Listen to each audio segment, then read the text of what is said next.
Just one third down conversion tonight. Make it 2 on a big run from Avery Johnson all the way to the end zone. How about that? This is 365 Sports, powered by Sikkim365.com. And now Ollie Gordon breaks the tackle. Ollie Gordon with running room. Inside the 10. House call. 46 yards for OG2. 365 Sports is presented by IdealMRI.com. High-quality MRIs for $497 or less. IdealMRI.com. Your health is important, so is your budget. Here's Brooks, getting the edge. Brooks. Touchdown, Texas Tech. 365 Sports is also brought to you by Texas Farm Bureau Insurance, protecting Texans since 1952. On second down, Bowman locks this one into coverage, and he's picked again. Guess who? Damari Henderson with his second interception and his third takeaway today. Have you subscribed to our YouTube channel? Search 365 Sports on YouTube. Brought to you by TFNB, your bank for life. There goes Green, scrambling, and that speed inside the 10, and he'll go all the way. Touchdown! Nobody ever got him. 365 Sports is turbocharged by Unite Private Networks. Find out more at uniteprivatenetworks.com. Lichtenberg trying to throw his first pass, going downfield. Oh my goodness! What an interception! Kobe Bryant. Da-da-da, da-da-da. Now here's David Smoke and Craig Smoke. All right, here we go on this Wednesday afternoon. We will have Heisman Trophy winning quarterback, ESPN, NFL veteran Robert Griffin III join us here in just a moment right off the top of the show. But Craig Smoke, David Smoke, Garrett Ross in the mothership, along with Emery Winter. We appreciate you being here today. And the news of Willie Mays. Say hey. Willie Mays passing away today, yesterday afternoon, at the age of 93. He had been in the news because of that game coming up on Thursday to celebrate the Negro Leagues and a lot that has been going on. That's where he started his career. And then he had released a statement, in fact, that he was not going to be able to attend. There it was, that he can't make it. He just doesn't get around as well, but he would not be there. But his thoughts are with those who are there and to the fans themselves. And then the next day, 2 days later, the passing of the great Willie Mays. Yeah, sad news. A lot of big reaction across the sports world yesterday. As you might imagine, that's a titan.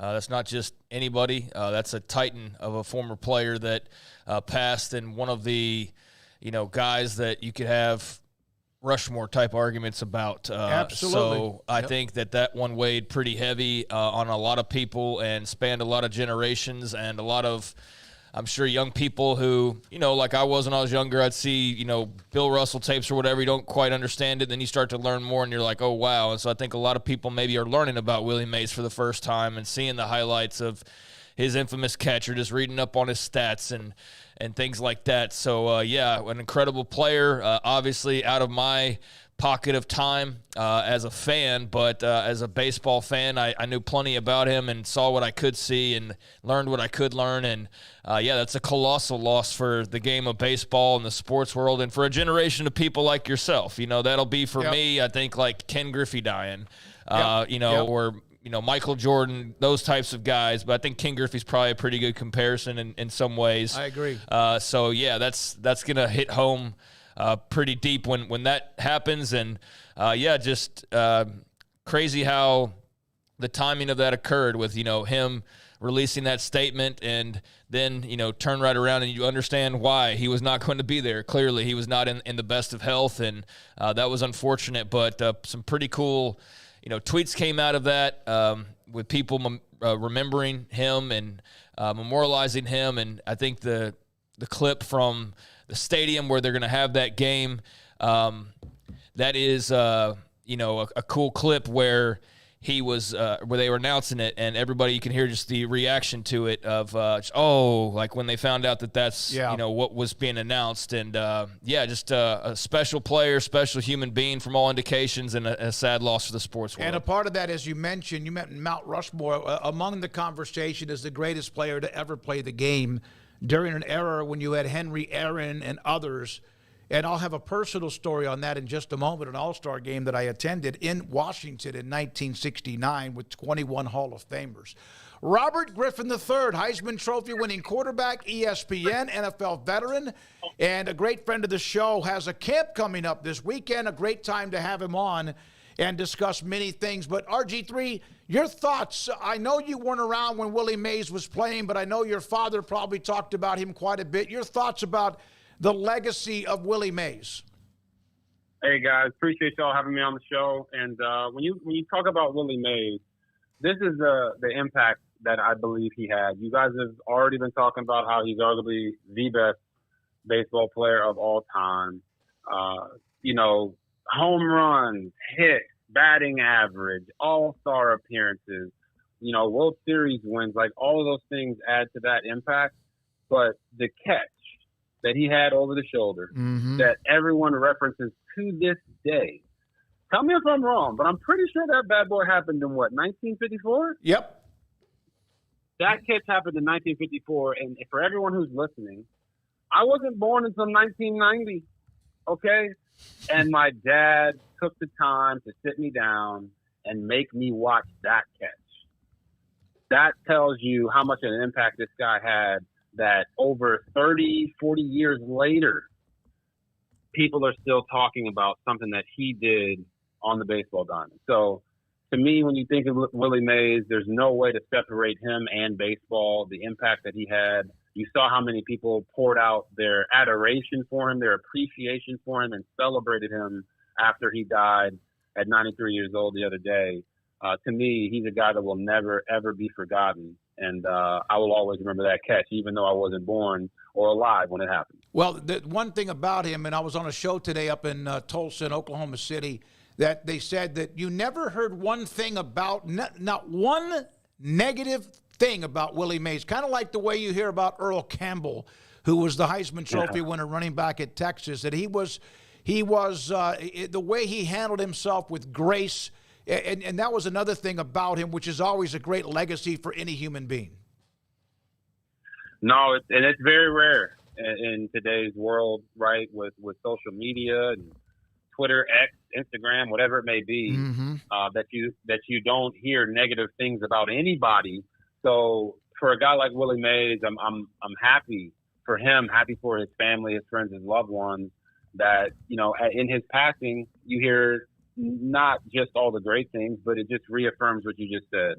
A lot of people love this guy, the Say Hey Kid, and you listen to the actual story behind that and how, sometimes he would forget, people's names, but he always made it a point to talk to them. And it's not like people walked around calling him that. Right. But it stuck with him throughout his entire career, after he was done, and all the way until he passed away at 93, and it will continue with him through the annals of history. So, I just feel like we've got to get back to celebrating people and not just tearing them down. And Willie Mays' death and what you're talking about kind of exemplifies that. We can't allow the world today to start making us have these negative thoughts towards everybody. Appreciate people for who they are, appreciate their greatness, and don't be afraid to praise them.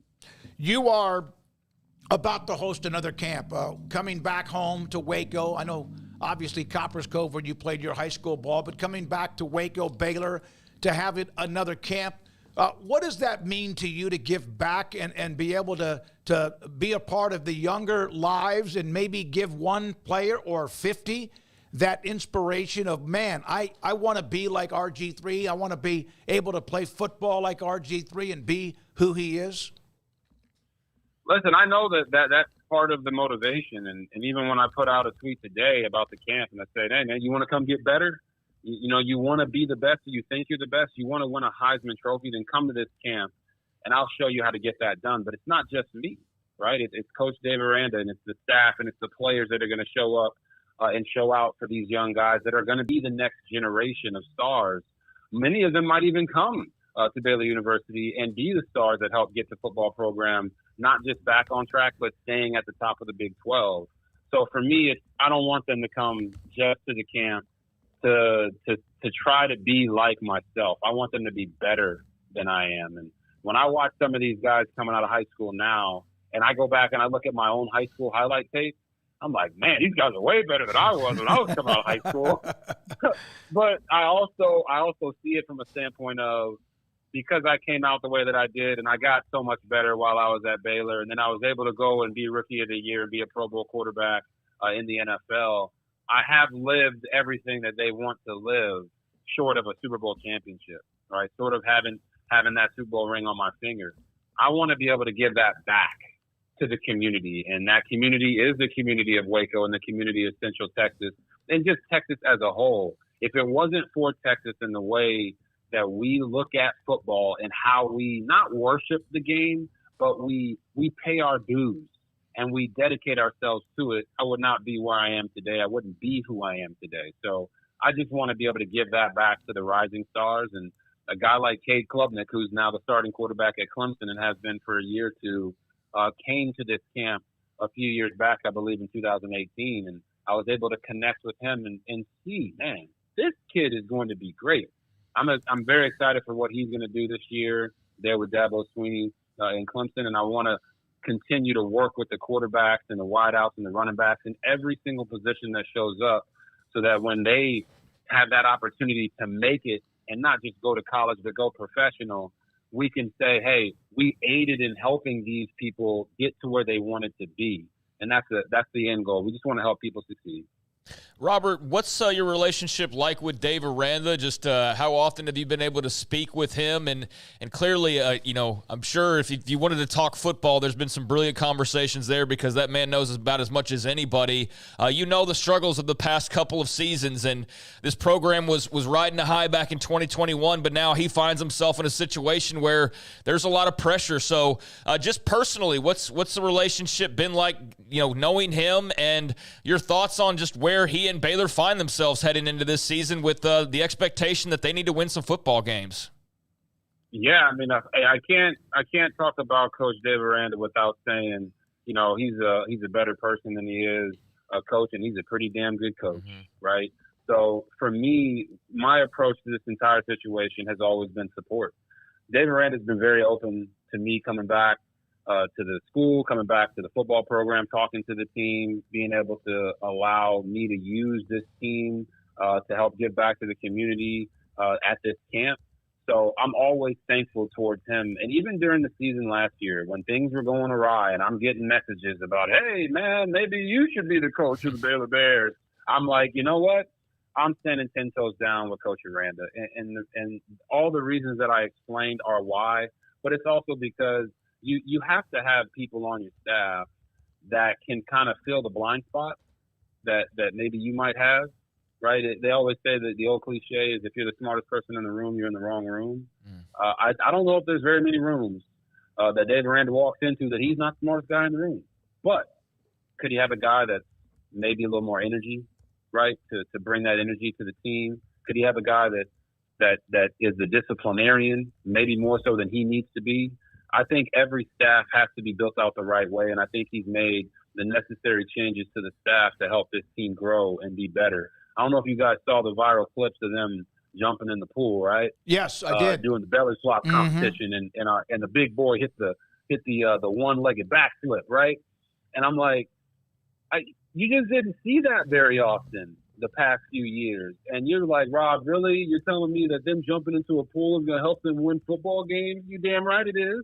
Why? Because it shows team camaraderie. It shows that those guys are close together. It shows that they're having fun together. And the best teams are the ones that have fun together. So I'm really excited for this football season. I'm excited for Coach Dave Aranda, because I know if you back that man into a corner, he's going to come out swinging. And I expect the Bears to come out swinging this year. Robert, when you played, won the Heisman in 11, and obviously were a rock star. And I remember that year, and I remember how it all just kind of like blew up with how that season went. and then also eventually being the number 2 pick in the draft, and all that went with that, EA Sports, etc. What would you have commanded, you think, back in the day had NIL been around when you were in college? Great question. I've already said that I do think that the NCAA and the power conferences should go back further than, I believe it's 2016 right now, to give back pay to student athletes who missed out on NIL. I think it should go back at least 25 years. So not just back to 2011, but all the way back 1999, if we can go that far back. You know what I'm saying? Yeah. But when you ask that specific question, I will answer the question. I think when you look at what we were able to accomplish, getting Baylor out of the rut that it was in, and winning a Heisman Trophy at a university that has never experienced that, having the fans, Baylor Nation, be able to be visible and be seen by the country when it felt like we were ignored for such a long time. I don't think you can put a price on that. I know what the price was that was told to me was over $500 million was raised after the Heisman Trophy. And for me, it's like, in that situation, it's not a $1 or $2 or $3 million per year deal that's going to be able to compensate for that. You're talking about being able to bring in hundreds of millions of dollars in NIL because of what you did for a singular city. So one guy that always talks to me, and I consider a friend and has been a friend for a long time now, is Chip Gaines. And every single time I see him, he says thank you, because Magnolia, what Waco has become. I don't know if you guys even remember what Waco looked like when we first got there in 2008. By the time we left in 2011, it was much more beautiful. But now in 2024, oh my gosh, it's like it was like almost a third world country back in 2008 compared to what it looks like right now. So I can't necessarily put a number on it, but I do know that we would have brought in a lot. And my family is secure and safe and doing really great because of all the blessings that God has put in our life. But needless to say, I probably would have went to the NFL and been in a much different situation. Yeah, it would have been insane. I know you probably don't even want to think about that too much, but it is evident all across town. It's evident every time anybody drives by that football stadium of what you contributed, and it goes well beyond that. But that's always a quick reminder there. He mentioned the video game cover. As you well know, the NCAA football game is back for the first time in several years. You've had so many honors during your career, but where does that one rank just in terms of being unique and just being something pretty cool that maybe you never thought about happening, but you were able to experience? And are you a game player? Are you going to be checking out the new NCAA game? Yeah, I'll answer those backwards. So, yes, I will be checking out the new EA college football game. Really excited. See those guys being on the cover, whether it's viewers from Texas. I know it's Texas, but listen, guys, you gotta support everybody in this endeavor when they're bringing back such an iconic game. And then you also got Travis Hunter and then the running back over there from Michigan, Donovan Edwards. So I think it's a very exciting time for gamers. I was a gamer. I was a guy that spent, I'm not lying to you guys, 200, 300 hours building dynasties and taking schools like Baylor or Florida State from being, top 25 to number 1 in the country, winning the Heisman Trophy, doing all those things. So I really visualized those things and had a great time with it. But being on the cover to me kind of goes back to what would I have done with NIL back in the day. I'd have done the same thing I did with the cover. And I was able to bring my teammates out there, was able to experience that with them because a lot of people think that all of these college football players or student athletes are millionaires because they signed one deal. Very few of them are millionaires, but it's how you can impact the team and have that appreciation for them when you get back and when you do make that deal. Take care of your offensive line, get your receivers some things, allow those DBs who are picking off passes and getting you the ball back to kind of share in those benefits with you. And I think that's what I think about most when I look at the cover. It was never something I ever thought about. I never looked at the cover of EA Sports at the time, NCAA football, and said I want to be the cover athlete. It's the same reason I always say we won the Heisman instead of I won the Heisman. It's about the team. The team helped us get there, and that's why when everyone looks at that stadium and says, man, that's the house that you built, I'm like, nah, it's the house that we built. Even the years in 2000 to 2009 when I ended up getting hurt and I tore my ACL, and I didn't get a chance to allow J.D. Walton and Jordan Lake to get an opportunity to go out there and get to a bowl game or win a bowl game. Those things weighed heavy on me. So I feel like with the cover, it's just more about the team and how the city was able to kind of embrace that process. It was a lot of fun. You mentioned how much that might have been valued at that year you won the Heisman. When you threw the touchdown pass to Terrence Williams, I have people that back in the day in Baylor athletics that said that their phones started blowing up. We have to build the stadium. That was always one of the dreams to have it on campus. But when that pass was caught in the corner of the end zone, it was like, oh, my God. That literally, I think they may have raised a ton of money just on text messages that night. Did you realize the impact of that one throw? I did not in the moment. I did not understand it at all. But I can tell you right now, guys, it wasn't supposed to happen. Yeah, that's exactly right. Yeah, it wasn't supposed to happen. And I know you guys know this story, but maybe everybody else doesn't. But Coach told me right before that play, he said, "Hey, man, listen, if it ain't there, throw it away.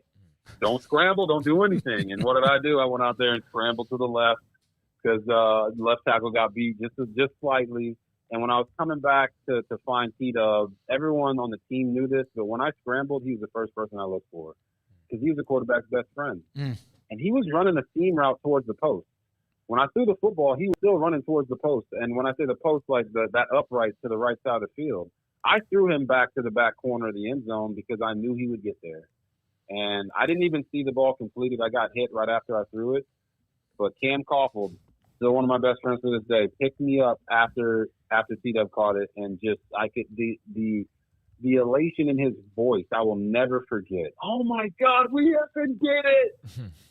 I will never forget that, and I'll never forget that when the ball was in the air, I could hear Coach Brown screaming, "No!"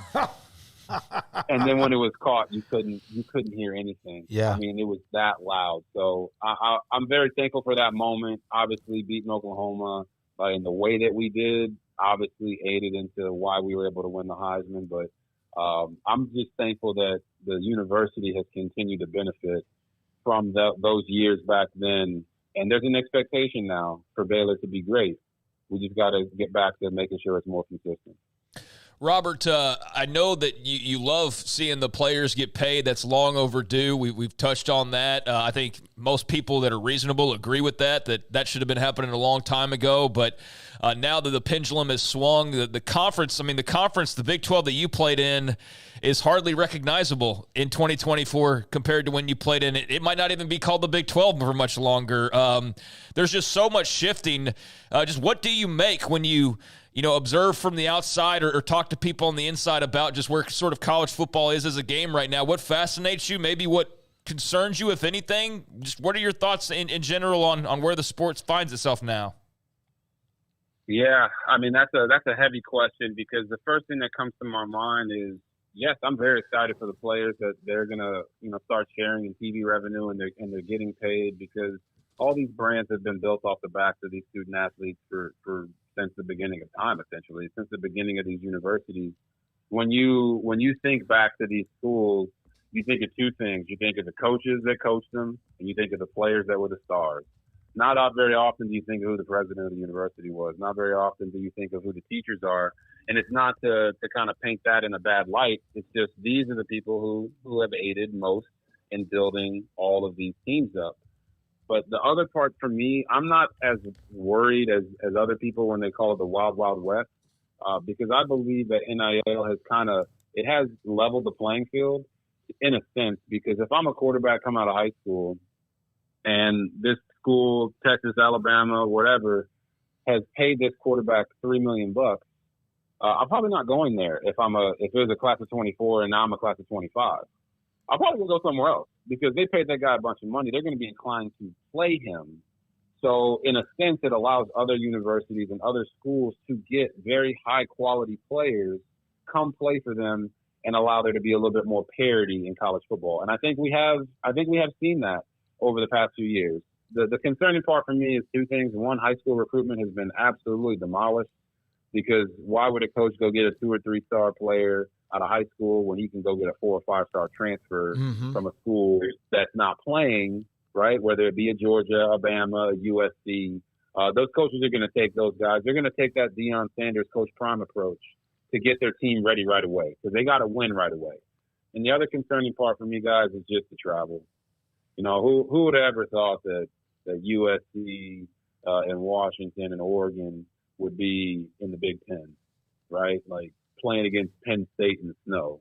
Like that is something that I think we have to be cognizant of, even if it's going to go to this big mega conference type of thing. These student athletes, yes, they're getting paid, but they're not getting paid to continue to get taken advantage of. So we got to make sure that the travel is right and the schedules are right and that we're not compromising these young athletes' educational process, because at the end of the day, you guys all know 99% of them are probably not going to be professional athletes when you look at the complete college football or college sports environment.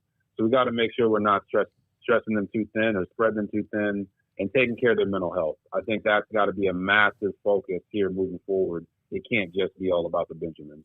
I remember the event in New York, Robert, when you had the EA Sports unveiling. It was at a really nice place, and you obviously, Craig, brought that up on the cover. I brought it up too. What was, if you don't mind, did you get wined and dined a lot, or was there, like, the players are all going to get like $600 or whatever if they opt in to use their name, image, likeness, and EA Sports is going to pay them that? Did you get also on top of that, since your career was over, did you get paid for being the cover boy? Oh yeah, I got paid. I got paid for being the cover athlete, but It was because I was leaving. If you guys remember at that time, obviously NIL was not a thing, right? But you couldn't be on the cover unless you were going pro. Okay. So yes, you win the Heisman, but if I had decided to come back for my redshirt senior year, I would not have been the cover athlete on, what was it, NCAA 13. So that's why you've seen some of those covers. And I'm not, listen, every cover athlete deserves it, right? They all got their opportunity. But some of those covers, you're like, why didn't they use this guy? Well, they didn't use that guy because they couldn't. Now, because of NIL and because you can pay athletes, you can get current players on the cover. And I think we'll see a little bit of a mix of both moving forward. If the game pops off like I believe it will, and I know the people want it to, I think you'll see sometimes where the cover athlete is a current athlete, and then other times it's a guy that's going pro. All right, I got a question. I'm not sure how much you were able to watch Baylor. I know you watch them when you can, but you're doing games on Saturdays too, and then prep for all the NFL coverage. But have you seen enough of DeQuan Finn or know enough about him and Sawyer Robertson to give your kind of ideas of what could be expected in 24? Yeah, I mean, I really have, and I had a great conversation with Sawyer Robertson last year at the football camp that we have, the RG3 Football Academy. That's going to be on the 22nd this Saturday. I had it last year with him, and I just think for him, it's just about going out and having fun, right? Just playing the game, not worrying about the expectations, not worrying about the pressure to be the guy that he was, coming out of high school. Because I think he does have all the tools and all the skill set. I just think he just got to go play ball. And as far as I know, has Coach decided on who the quarterback is yet? He did not, which he did back after the year of 21 when Bohannon and Chapin. He has not done that, at least not yet. And from all indications, I don't think they know. Maybe they do behind the, in a coach's office, but I think that they truly don't know at this particular time. Yeah, and I don't know why he's not making that declaration, but I also don't think that it's really that important. You want, in college football today, in talking to college coaches all across the country, you need two guys, right? So if you got a competition rolling, unless it's just clear and obvious that this guy is a better player, there's no need to announce it, because at some point you're going to need to build the confidence of every quarterback in that room so they know that when they step in there, they're going to be firing on all cylinders. And that's a part of coaching that I don't think a lot of people on the outside understand. Your responsibility isn't just to the one player. It's to the entire team. And if you need two QBs, you've got to find the best way to build them both up. Now, when you talk about DeQuan Finn, I have watched him. And, I mean, he's pretty sweet, guys, not going to lie. Whether it be his ability to play off a play action, he ran a lot of the triple option. And when I say triple option, I don't mean like your zone read type of triple options. I'm talking about the triple option where you have the opportunity to have the RPOs be a big part of the game. And I love that he was able to do that in his career. And I watched his highlight tape, and I've watched him on film for about a couple months now, just in case I get some Baylor games. I like to do this stuff in the off season. The film watching doesn't stop. I just think his ability to make difficult things look easy can kind of pull a little bit of – I'll pull a name out for you guys. Josh Gordon. Remember Josh Gordon? Yes. Yeah. So Josh was a guy that everybody said, oh, he's not running hard. Oh, he's not trying. And it's like, well, he is trying. It's just so much easier for him. It looks like he's not trying hard. And Finn kind of has that element to him at the quarterback position. He can throw it a mile long. He can throw a heat-seeking missile across the middle, like I did to Kevin Reese when it bounced off his head. And I remember that. Kendall Wright caught it for a touchdown, right? So Finn has a lot of that in him. And then when he decides to go, his decisiveness when he's a runner is what makes him that triple threat. He's going to allow Baylor to stay in games if he ends up winning the job just because he can throw it and he can run it. He's not just a run-first quarterback. So that part of it I'm excited about, and I know Coach and them are excited about him and Sawyer going out there and continuing to compete. But I think you're in a good spot when those are your two quarterbacks, and it's going to give them a chance to compete in every single game this year. Yeah, I know you got to go. Jake Spavital, with what he's run at various places. Last year at Cal, more of the style that you ran with the offense that Coach Briles and company had. Your thoughts about going back to more of it doesn't mean you can't run the ball between the tackles, which was underrated as heck when Baylor did it, but your thoughts about opening it up a little bit.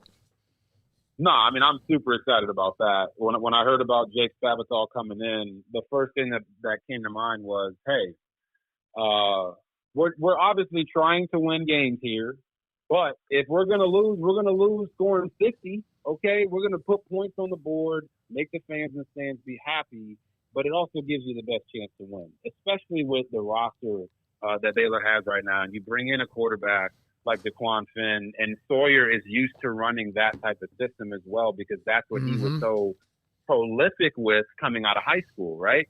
So to me, it was just like, I love it. When it was Philip Montgomery as the offensive coordinator and we had Coach Briles at the helm, the offense that we ran was exciting.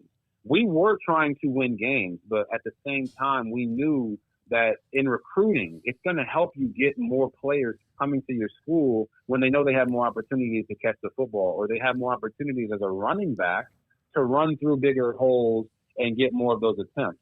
Because if you guys remember, last game of my career, there's the Alamo Bowl against Washington.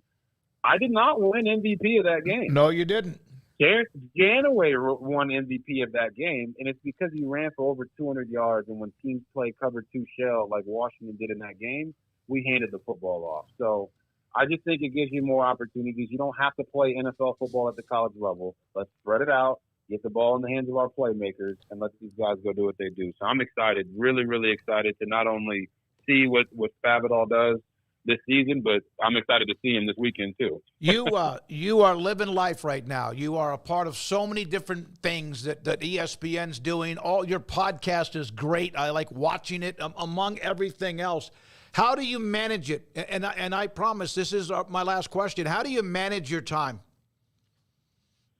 Guys, I try to manage my time by first and foremost making sure that I can be the best husband and the best father possible. So being a girl dad of 4, right now in the summertime, having the chance to have them go swimming, have them jumping all over my back, teaching them different sports, whether it be tennis, basketball, soccer, football, any of those things. I just take pride in that. And they always, being able to do that re-emphasizes to me what I like to always lead with. And you guys know this because you know me, but I like to always lead with fun. So when I'm on ESPN, I'm about having fun, man. I'm not about tearing guys down. I will be constructively critical when I have to, but I always try to lead with fun because sports is fun, life is fun, and people want to see you having a good time. So I don't ever want to have to fake it to make it. It's always fun. My girls keep me young. My wife keeps me young, and that's how I manage the time from that standpoint. I'm never going to go do something that's going to make me a worse father or a worse husband. I'm going to make sure that I'm taking my family with me. They go with me to games all the time. They come with, when I was on Monday Night Countdown, they came with me to Monday Night Countdown because I want my family to be around. And they keep me level-headed, keep me sane, and they're my why. So that's how I manage it all, because I know I'm doing it for them to build their future, but I also want to do it for them so we can have some fun together. I know you're busy, and good luck with your camp coming up this weekend at Baylor. Great stuff, Robert. Thank you for being a part of the show during your schedule, even though it's a little bit less now because of the offseason. Like you said, you watch film. You're doing a lot right now. Thanks for your time. Love you, man, and hope to see you very soon.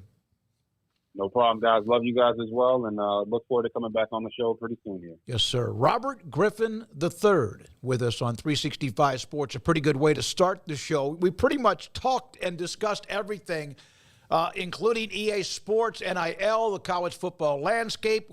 What did he get? Being the cover boy, Willie Mays, Baylor, Dave Aranda, the pressure of winning quarterbacks at Baylor, but also college football in general. Appreciate Robert Griffin III and his time with us on 365 Sports. When we come back, Dan Wetzel, we'll ask Dan about his memories of Willie Mays. And then also today at 5:30, SMU AD Rick Hart will join us, and a professor at West Virginia who had a major influence on Celtics World Championship head coach Joe Missoula. I shared part of that story yesterday. She'll share it with us live today at 5 o'clock. Plus, we check on Sean Keeler at 4:30 on Colorado football. This is 365 Sports.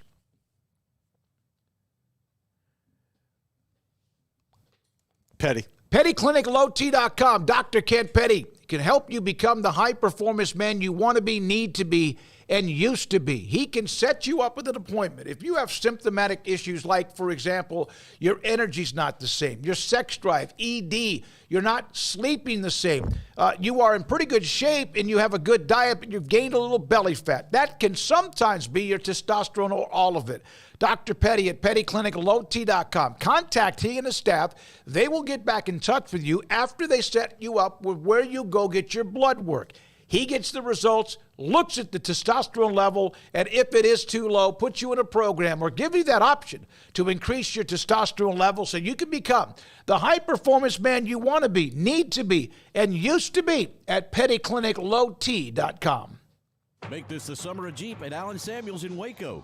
Get a 2024 Jeep Compass under $30,000 or save $13,000 on a Jeep Grand Cherokee Overland. Visit Allen Samuels in Waco today. Come by. Let's be friends. It's Dodge Power Shot Days at Allen Samuels in Waco, where the thrill of the drive meets unbeatable savings. Feel the adrenaline as you conquer the road in a 2023 Dodge Durango RT, now with jaw-dropping $12,500 off. Or unleash the power of the 2023 Dodge Charger Challenger RT, now available with remarkable $11,000 off. Feel the rush of pure performance and style as you dominate the urban jungle. Don't miss your chance to experience the thrill of Dodge Power Shot Days. Hurry in and claim these incredible savings before they're gone. Come by and let's be friends. Stepping into the boots of a U.S. Army officer can add confidence and leadership skills to your son or daughter's career path. See all the things they can achieve in our boots at GoArmy.com. U.S. Army Waco Recruiting Company, 254-598-8131 or 254-776-1543.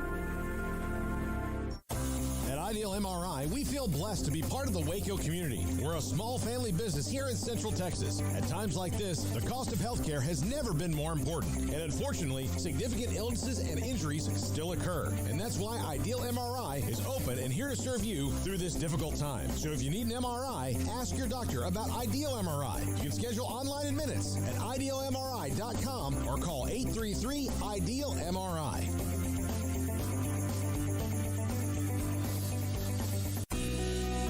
Johnson Realtors guide you seamlessly through the process of buying your dream home or selling your current one. Commercial, farm and ranch, or residential, Camille Johnson Realtors can smoothly and successfully lead you through any transaction. With a team of 28 experienced agents who are excited about serving you, Camille Johnson Realtors services the entire greater Waco area. If you're in the market to buy or sell, contact Camille Johnson Realtors, 104 Midway Center in Woodway, or find them online at www.camillejohnson.com. Camille Johnson Realtors, elegant, charming, warm. Welcome home.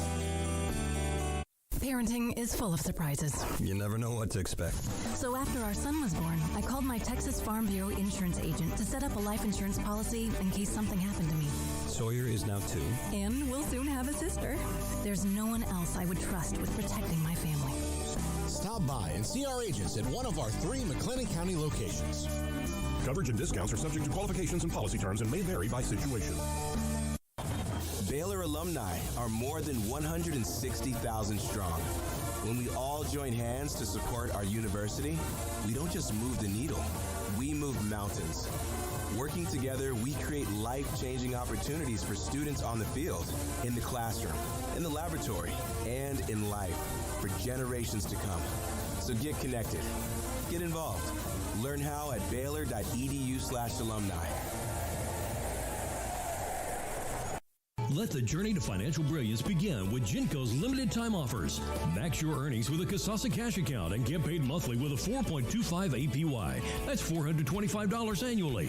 Then invest in a 13-month share certificate and earn 4.9 APY. That's $529.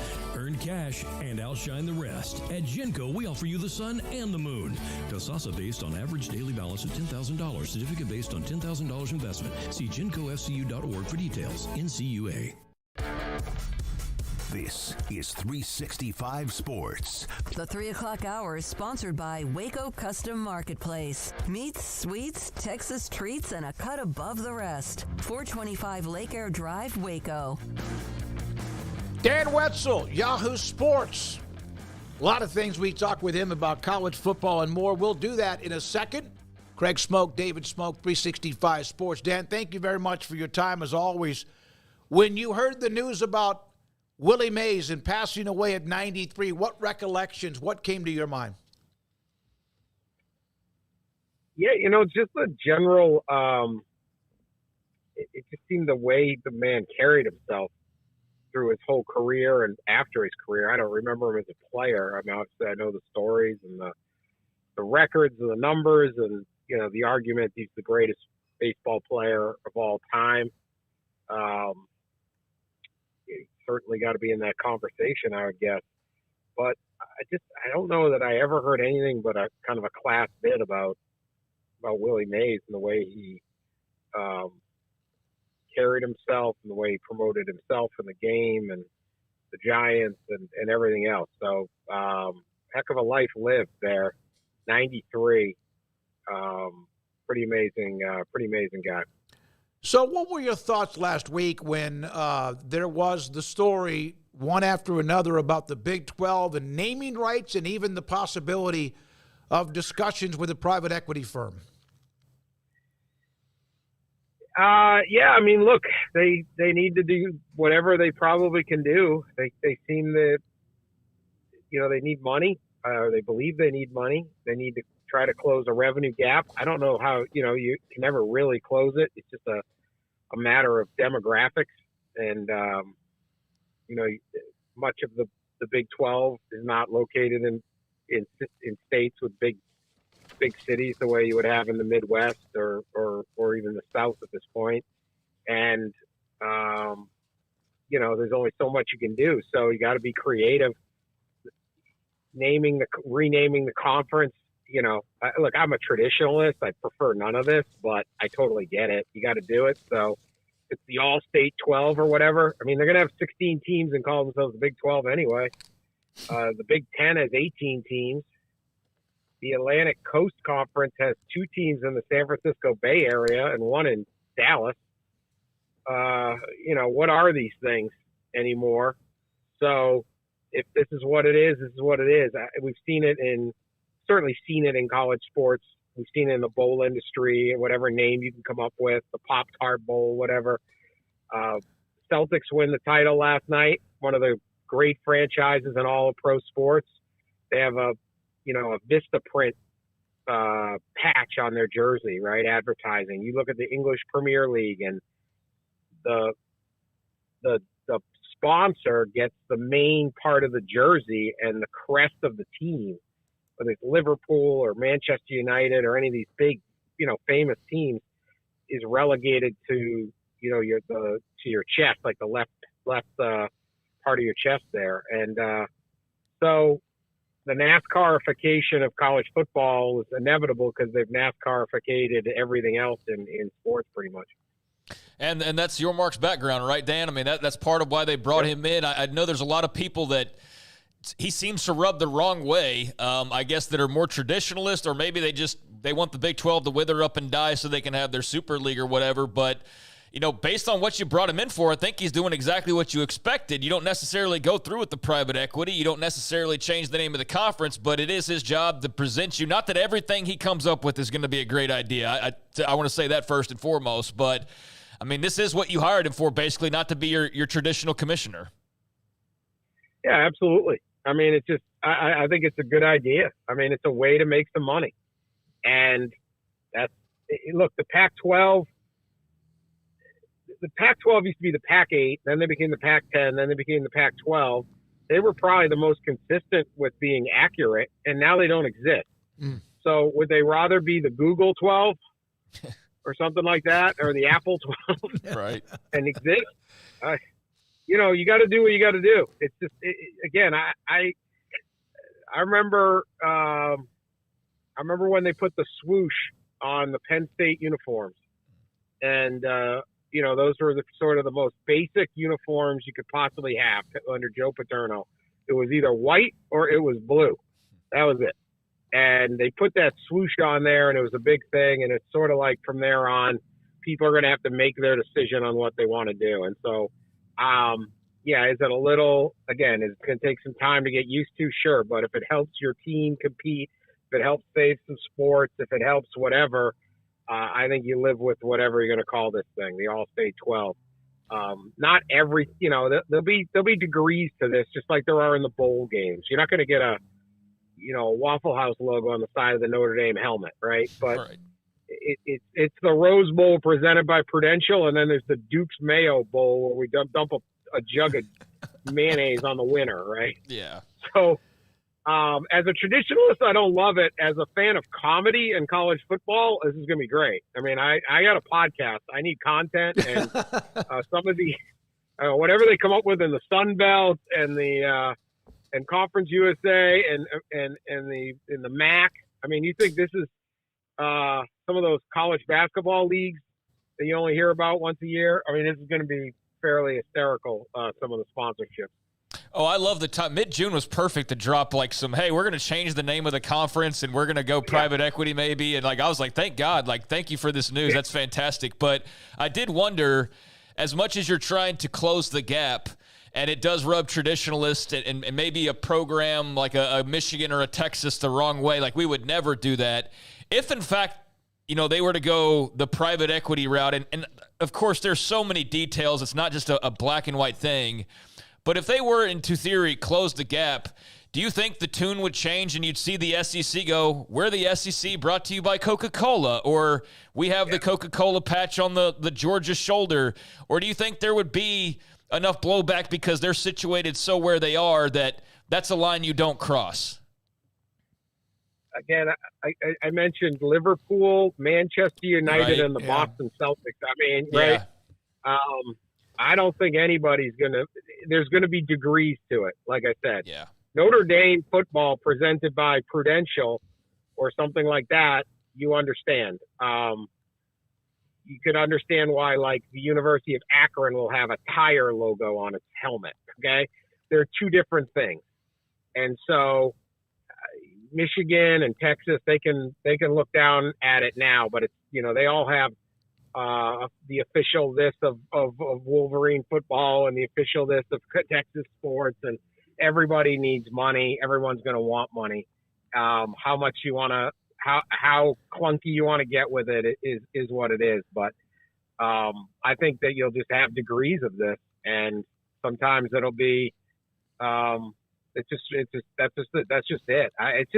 This is where we're at again. This is where we're at with sports, and I think my number one concern for college football, and especially watching things like the Big East football, which was a lot of fun, and the teams that used to be in the Big East football really aren't, you know, having as much fun as they used to when they just played each other. And seeing the Pac-12 fall apart after 108 years. Like, I want these conferences to go. I don't want to see a super league. I don't mind if at the end it's Texas and Michigan and Ohio State and Georgia and all those places. But I want Baylor to be there, TCU, and I want UTEP to have a team, and I want all these things. So if this is what it takes, then that's fine. I don't want a super league. And yeah, look, I mean, how quickly is the Oregon logo in the middle of the field just going to be a swoosh? Yep. Right? Mm-hmm. Not long, right? And what if it's Mercedes-Benz that puts their logo in the middle of, like, Bryant Denny or Ohio Stadium or something like that? Well, maybe that's not so bad, but it's all going to be a matter of what each school is comfortable with. But money talks. We've seen that in every single way in college athletics. Well, and even those who don't really need, well, they're always in need of more money, but the ones that may not need to do it now, they're not changing conferences or part of those SEC and Big Ten because they just like the scenery. They did that because of money. So they've been doing and making decisions because of that too, in a different way. And it's forced others to find a way to play catch up. You wrote an article about Ryan Day and Ohio State, quotes from Urban Meyer and Jim Tressel and much more. Does he have more burden on him entering the season than maybe anyone else in college football? I think so. I really do. I think the only other coach with as much, or not as much, but as a different pressure is Dabo Swinney to see if he can keep the Clemson program back to elite. But certainly there's a lot of pressure everywhere. But Ohio State, 3 straight losses to Michigan. This is going to be Ryan Day's 6th season. They haven't won a national championship. And that's fine. That shouldn't necessarily be the standard. But the losses to Michigan are a big deal. But this is a team that returned, about nine guys, maybe more, that could have gone to the NFL, decided to stay. They're absolutely loaded. They loaded up on the recruiting, on the transfer portal. They have this a very good class coming in, as they always do at Ohio State. The program's rolling, but they don't have the title. They don't have the championship game appearances. They have one. They lost pretty big to Alabama. You have Urban Meyer coming out. I mean, fascinating. Rat poison. Who knows what Urban Meyer's doing? But this is the greatest, most talented roster I've ever seen. The most talented in the last 10 years, maybe ever. Like ever? Like the 2001 Miami Hurricane? Like, what? But that's the comments that are being made, and that just puts more on it, because the fans, understandably, if you say I have the best roster in the history of college football or something close to it, you expect to win. And you go and say, oh, what about the 2001 Miami Hurricanes? They won it. Or 2004 USC or 2005 Texas or whatever super team you want to come up with. But it takes more than just, you need health, you need a little luck, you need chemistry. I mean, it is a lot more than just pure talent. But there is nobody in Columbus, including Jim Tressel, who pretty much said the same thing, and Urban Meyer went over the top, doing anything to curb expectations or pretend that this isn't a all or nothing situation. And I think the hard part is we don't really know how you win a 12-team playoff. And like, it's not just having the most dominant team all year. You're now going to have to win 3 playoff games at least, maybe 4. In the Big Ten, you have all these other teams in it now. You have to play Oregon as well as Penn State and Michigan this year for Ohio State. In the Big Ten championship game, you're not going to get Iowa or one of these teams you can win easy. Like, that's going to be a real game. You have to keep your players motivated all the way to January 20th. Pretty close to the combine, when a lot of kids on that team are thinking NFL also. How do you do all these things? We've seen, just because you go 15-1 or 14-2 in the NFL, you don't win the Super Bowl. It's who's hot at that moment. So I think it's a whole different thing. And yeah, Ohio State's got a lot of great players. Maybe they have the best roster in football this year, but Georgia, Texas, Oregon, and a few others aren't that far behind if they aren't equal or better. And they're going to have to bring in, they have a new quarterback in Will Howard. I mean, there's just enormous pressure on Ohio State to win them all at a time when it's really hard to win them all. So, Dan, Oklahoma and Texas is clearly going to take some attention away and some shine away, some spotlight away from the Big 12. The conference now is more new schools than it is schools from 10 years ago, which is why, a name change doesn't seem as big of a deal. They couldn't win a 14 playoff even with the Texas and Oklahoma, even though TCU got the closest to that. And being $40, $50, $60 million behind two conferences now, to think that they're going to be able to win 3 more playoff games potentially, it's just kind of hard to fathom that. But when you think about the Big 12, this mutated version that it's become, what do you make of it, where it just kind of sits, and what intrigues you, if anything, about the Big 12 as it enters this next stage? I think it's going to be a lot of fun.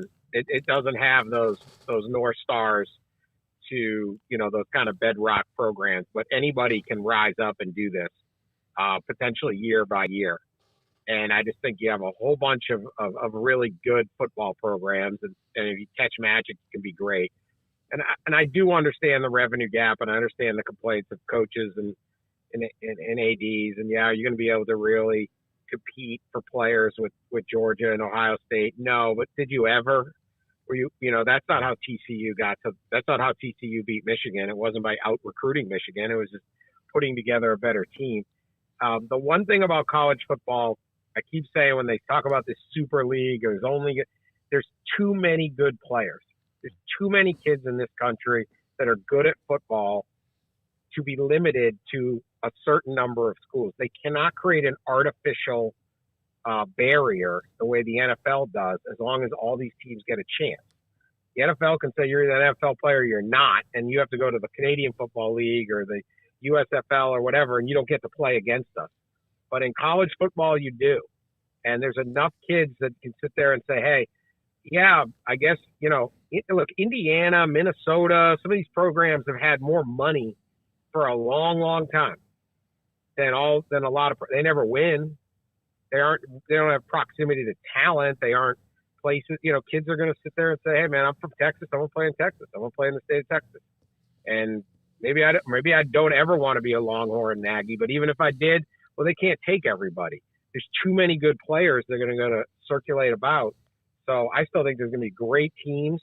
I think that the opportunity to have one or even two teams every year in the playoff, do you change look, TCU didn't win the national championship, but I don't think anybody's complaining about how that season went down for them. It was magical. And their great memory is beating Michigan and having that, and getting there and all that. So I think it's going to be a lot of fun. I think you go to the Big 12 as a recruit or a transfer, and you're competing for a national championship. And you've got a better path at a lot of these Big 12 schools than the middle or the bottom of the SEC and the Big 10, where you're not going to climb over. You're a lot of schools in the Big 10. They have a ton of money, but are you ever going to climb over Penn State, Michigan, Ohio State, and Oregon, and maybe USC? Like, you're kind of stuck. You're not stuck in the Big 12. Anything is possible. You go to any of those schools, anyone can win it. Dan, great segment. So glad we had you on. Thank you for your time today, man. Just really good stuff. Have a great summer. You too. Always fun. Looking forward to the season. Yes, sir. Dan Wetzel, Yahoo Sports. And he does that podcast with one of our great guests in Ross Dellinger, a lot of times about college sports or whatever. But that was fun. A lot of stuff to get to from that particular segment. It's not college sports. It's about college sports. It's about college. It's the College Football Inquirer, and it's also Pat 40. And I don't hear every episode, but I do enjoy what I do here when I come across it, and they do a good job. And, yeah, Ross is always great on this show, and Dan is as well. I don't think maybe we've had Pat 40 on once or twice. I don't know. Probably not. No, we did when I was doing the local radio show. He was on a couple of different times. But we haven't tried to revisit that, I guess we could say. Yeah, he's one of those. He's like it's numerous columnists that a lot of people either like him or like. I hate you, and then he writes a column you like. He's not bad, that kind of thing. Yeah, he's a good dude. Yeah, no. So those guys do a really good job, and I really like hearing Dan's thoughts. I think he's always got pretty well formed and just, not necessarily like the most unique, but just interesting ways of being able to relay his opinion and also dive into the various topics. And so, yeah, great to talk to him. And I think that was a great sentiment he had about, the league. It's why I asked, because we hear about the SEC all the time and the Big Ten all the time. So I'm just curious from a national perspective, somebody who covers the game from a 10,000-foot view of, what do you think when you just look at this league that you have no dog in the fight whatsoever? Here's a bunch of teams that have, through time and various movements, have all found themselves, in this large group that has some ties from the past, and a lot of it's brand new. Like UCF and Utah never thought they were going to be, sitting as like Big 12 rivals. Yeah, no. But here we are, and so it's cool to get his thoughts, and I do agree with just the fact of I don't know how many national championships you're going to win, but it's going to make for some hellacious football and just some unpredictability, I think, on a really entertaining scale, and some good games and some new things that maybe spawn off of it in terms of rivalries. So yeah, I'm looking forward to this season just in general of that league, but also OU and Texas in the Big 12, USC, UCLA, Oregon, Washington in the Big 10, SMU, who we're going to talk to their AD here pretty soon, Cal and Stanford. I don't care so much. I'm just but no, them in the ACC. We said it a bunch of times. We'll continue to say it for the next 10 weeks as we count down to the season. But it's just going to be such a new unique year in college sports, like unlike we've ever seen before, because of the playoff being 12 teams, all of it. It's as unpredictable as ever. And it was already a little bit unpredictable anyway when Oklahoma lost a little bit of that, that muscle, even though they were still competing in the years they didn't win the Big 12. Well, I'm talking about college football in general. No. You mentioned Texas and Oklahoma too, in the Big 12. You meant the SEC. But all these shifting of schools. What I hope we do is get away from perhaps what conferences they're attached to, which I know we can't, is just soak it all in. See how this thing works. It might be in some cases different than we think. There might be somebody that goes into another conference that feels pretty good, and then all of a sudden, damn, this is a battering ram. And then they have to get better. Or someone you think may not compete because the conference has gotten bigger and better, and maybe they surprise you a little bit. That'll be fun to watch. Hope it does occur, and we just get to enjoy the games. But the SEC and the Big Ten, of course, get a lot of the attention because they are two big, massive juggernauts when it comes to marketing, ratings, attendance, stadiums, and more. When we come back, a few things to get to, including an update from Omaha, who will play Texas A&M tonight. We'll have that for you. And also, eventually, how about Tennessee and what they're doing as they try to get themselves in the championship series against Florida State and Paul Catalina's Seminoles? All that and more. This is 365 Sports. Ideal, MRI.com in the Central Texas marketplace in the southern part of Waco, just off I-35, and a state-of-the-art imaging machine. Finding out what is bothering you, what hurts you, whether it's your knee, your back, or perhaps even up near your neck. What is it that bothers you? What is it that shuts you down? What hurts so much when you can't even function, or just maybe something that hurts enough to where you're limping? Well, they have the state-of-the-art imaging machine. And even better when you go, golly, I got to go get an MRI. That's going to cost a lot of money. It's $497 or less. And that's really a great deal because the average MRI is $1,100 or more. Dr. Rob Maxey and his staff inside that beautiful building they have in Waco can help you find out what is the evidence of what is hurting. And maybe you get the images back. Your doctor does too, and it's not what they think. Well, then you can kind of find another way to figure it out. But it's $497 no matter what. Ideal MRI in the Central Texas marketplace off I-35 in Waco. For more information, idealmri.com. With so many companies and policies out there, it gets so confusing shopping for insurance, and I never know if I'm getting the policy that's right for me. Luckily, I met the team at the Niche Group Insurance Agency. With the Niche Group, you can go to one company and get access to coverage options from many insurance carriers, and you get to speak to a real person about your specific coverage needs. With the Niche Group, I know I'm getting the right coverage at the right price. If you need insurance, talk to the experts at the Niche Group at 1-800-258-8302.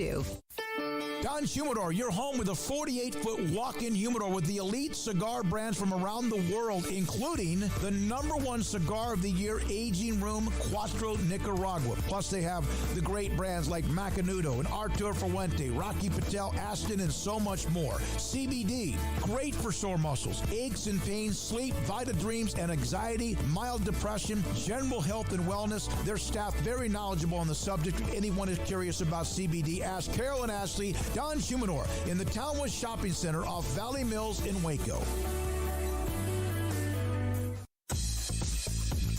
Baylor Scott & White Southwest Sports Medicine and Orthopedics, the team physicians for Baylor Athletics, diagnosing and treating all sports-related injuries, including concussions. These specialists also provide orthopedic services for athletes and non-athletes alike, whether it's knee or shoulder pain, a wrist injury, orthopedic spine care, and even an arthritis and total joint clinic. Trust the doctors Baylor Athletics trust. Baylor Scott & White Southwest Sports Medicine and Orthopedics wants to get you back in the game.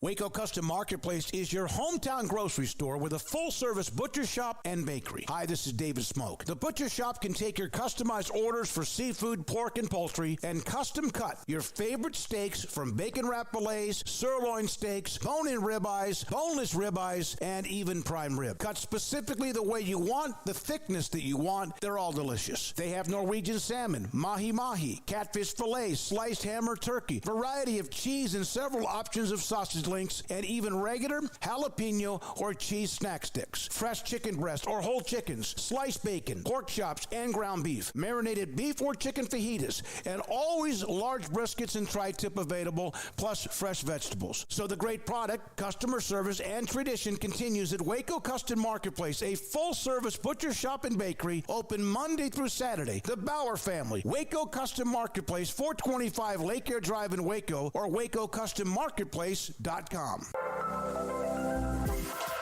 Carry On Solutions is a full-service IT management service provider and provides professional services for businesses servicing clients in the U.S. and globally. They are authorized partners with Microsoft, Quest, Veeam, NetApp, HP Enterprise, and Cisco Duo. Whether you are outsourcing IT services, merging companies, or wanting to tackle cybersecurity challenges, contact Carry On Solutions. We are IT. Call or email Dave at 832-437-0138 or sales at Carry On Solutions. That's CARRION Solutions.com.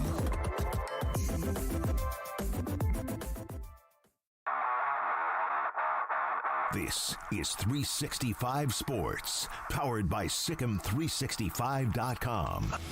Enjoying the show? Hit the like button and subscribe. So the College Baseball World Series continues. Texas A&M tonight will play. And what was the final? I thought I had that Florida was beating the dog out of Kentucky earlier today. At one point, like 15-4, as Florida advances to now have to beat A&M twice. A&M wins once. They're into the championship series. Tennessee leads Florida State. Florida State has to win or they're done. And then Tennessee moves into the championship series, but that's early in the fourth inning. Tennessee 4 and Florida State nothing. So in 1969, I went to the Major League Baseball All-Star Game. It was the first night it was rained out, deluge, massive amount of rains. There were 21 Hall of Famers in that game. The record is 28 in 1934, 22 in Detroit in 1971. But Willie Mays was a part of that. So were some other incredible names, Clemente and Aaron and McCovey and more. So when that news hit, my brother Michael, who was a huge Giants fan, and I, when we were driving across Florida and back a couple of weeks ago, that was his favorite player of all time. Here are the stats, Willie Mays, of what he accomplished, not just numbers, but how many times he did something. First of all, Hall of Famer, 1979. Two-time NL National League MVP, 12 Gold Gloves. He won the World Series in 1954. That's the same series with the famous catch over his shoulder against Vic Wirtz's long drive. 1951 Rookie of the Year. They lost to the Yankees in the World Series. 660 home runs, and somebody put this in, Kevin Gall from Baylor sent me a note. He played at Candlestick Park for about half of his career or longer. And the wind out there is not hitter friendly. That's what also with Barry Bonds and what he did, but it's not hitter friendly. 24-time All-Star, twice he won the MVP there, 3,293 hits, and hit a career average of 301. And then there's this story that he shared in an interview. Satchel Paige, the great Satchel Paige, who a Negro League star, who pitched into, golly, I don't know how old he was. So the story is this, and I think it'd be good to kind of read most of it. That in Memphis, Tennessee, it was a play, maybe 1948, he said. Satchel was pitching, very, very good fastball. He hit a fastball off the top of the fence, a breaking ball at the top of the fence against Satchel Paige. Got a double. When I got to second, Satchel Paige tells his third baseman, let me know when that little boy comes around again. 3 innings later, he did. He kneeled down as I went to go kneel down in the on-deck circle, the third baseman says, there he is. Satchel then looked at, of course, me, and then said, little boy, yes, sir. I was trying to be respectful. He was much older. Little boy, I'm not going to trick you. I'm going to throw you 3 consecutive fastballs, and then you're going to go sit down. And he did. And Willie Mays, the great Willie Mays, who had hit a double off the wall earlier in the game, never touched a Satchel Paige fastball. He went back into the dugout, and he sat down. Mm-hmm. Great story among 2 legendary names, Satchel Paige and Willie Mays. That All-Star game also had even some guys that were not Hall of Famers, but 21 Hall of Fame names. Gibson, Marichal, I could go on. You don't want me to list 21 names that were in that All-Star game. My favorite player was Frank Howard, who was not a Hall of Famer. One of the guys in that game was Pete Rose, who's not in baseball's Hall of Fame. So there's that with the 1969 Major League Baseball All-Star game. So this was rained out, you said? Well, it's actually the last Major League Baseball All-Star game that was not played in prime time because the night before it was a deluge of rain, and they washed out the game. They ended up playing it in the afternoon the next day. I was there with my brothers Robert, Mike, and Philip, and also with my father. And we went back the next day. I think, is that your greatest sports memory? It sure seems like you bring that one up probably the most. I think I've brought that up probably a handful of times, even since we started this show 4 years ago. But, I'm going to do it. I'm going to do this, if you guys don't mind. Mays, Clemente, and Aaron. McCovey, all these guys were at this game. You saw these guys in person. These guys were at the All-Star game on the National or American League rosters. Mays, Clemente, Aaron, McCovey, Santo, Johnny Bench, Steve Carlton, Ernie Banks, Tony Perez, Bob Gibson, Juan Marichal, Phil Niekro, who got in later, Tom Seaver. The manager of the National League was also a pretty good player, was Red Schoendienst. He's a Hall of Famer. Also, Rod Carew, Reggie Jackson, Frank Robinson, Harmon Killebrew, Brooks Robinson, Carl Yastrzemski, and Tony Oliva. In that All-Star game, and that's not even the most. 2 years later, they had 22, and back in 1934, they had 28. Yeah, that's incredible. That was an All-Star game for sure. I mean, that was a real deal All-Star game when you have that many ultimate Hall of Famers playing alongside each other. But, yeah, just thinking of Mays, Clemente, Aaron all hanging out or playing catch or whatever they might have been doing. It's pretty crazy to think of. McCovey was over 600 home runs, who was a teammate. Barry Bonds' father, Bobby, was a hell of a player. He wasn't in that All-Star game. Larry Durker, who I tried to get a hold of earlier, right before the show started, Houston Astros for most of his career. In fact, I think almost all of it. He was in that All-Star game. John McClain told me a story when I talked to John earlier that he struck out Mays. Durker was 18 years old, but a phenom pitcher. And have not been able to get a hold of him for the show today. And I don't think he does text messaging, which is probably a smart thing to do. That's probably a great life, actually. Yeah. If you didn't man, I think about that constantly of like, what if I just, and I think we all do this, but what if you just put your phone away? But we're too scared. We're too scared to do it. What if you get that phone call that something's wrong with a parent or a child or whatever? And so I understand it, but man alive, if not for that FOMO, it'd be great to just throw it out a window one day and to never look back. we couldn't have possibly known what we had at the time. But man, you look back on it, you're like, God, that was great. The phone would ring in your house, and if you weren't at your house and it rang, you didn't have. There wasn't worried about it. But yeah, now it's crazy. But yeah, you back then you would have taken a million pictures on your iPhone, I'm sure, of and 4K of Willie Mays, and so there's benefits to it. Don't get me wrong, or just had video of those guys playing catch or whatever you wanted to do. That's the other side of the coin. So don't get me wrong. But yeah, it's just the longing for quiet, I think is what I think about sometimes. But I know that's a special memory of yours, and Frank Howard was your guy, but very cool to see all the outpouring for Willie Mays. And I only knew him as a Hall of Famer and as, the say hey kid and what he was, not what he, is or at the time for people.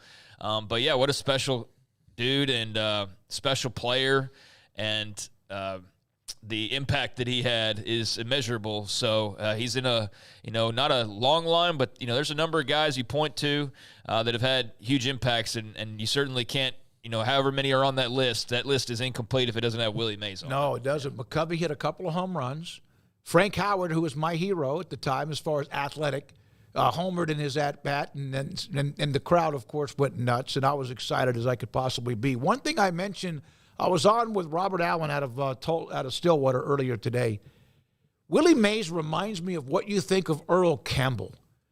Greatness, all-time greatness, sometimes GOAT greatness, but even rivals loved him. You say that about Earl Campbell. The same things you could say about Willie Mays. In fact, there's a story, there's an interview, Vin Scully, the greatness, the Hall of Fame longtime broadcaster, no longer there, but with the Dodgers, he sat down with Willie Mays. He covered him all those years, had never really met him, which is kind of hard to imagine. He sat down in the booth with him, and they just sat there and talked.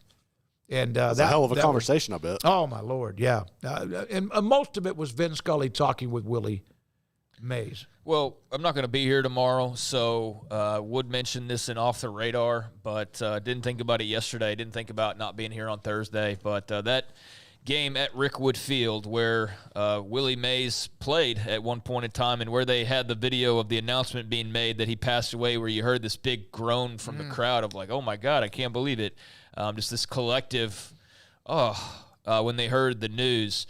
That is going to be taking place tomorrow. So if you want to see that game in Birmingham, it'll be the Giants and the Cardinals' first MLB game at Rickwood Field, which is the oldest ballpark in the country, and also the former home of the Birmingham Black Barons of the Negro Leagues. So, pretty cool that I don't know how that person knew to pull their phone out, like right when they did, to catch the announcement. I don't know if they just – good timing, but they caught that, and that was pretty cool. And then to know that they're going to be playing a game there, first time ever MLB game, you wish he could have held on any longer. And then again, it's like almost perfect timing, that they'll be able to memorialize him even further. I'm sure there'll be lots of tributes tomorrow, and just a cool moment for baseball, for the Negro League supporters and fans. And, too bad he couldn't be a part of it, but I think he'll be remembered even more so because of the timing of it all. Of, had he just been there and you're like, oh, there's Willie Mays, that would have been great.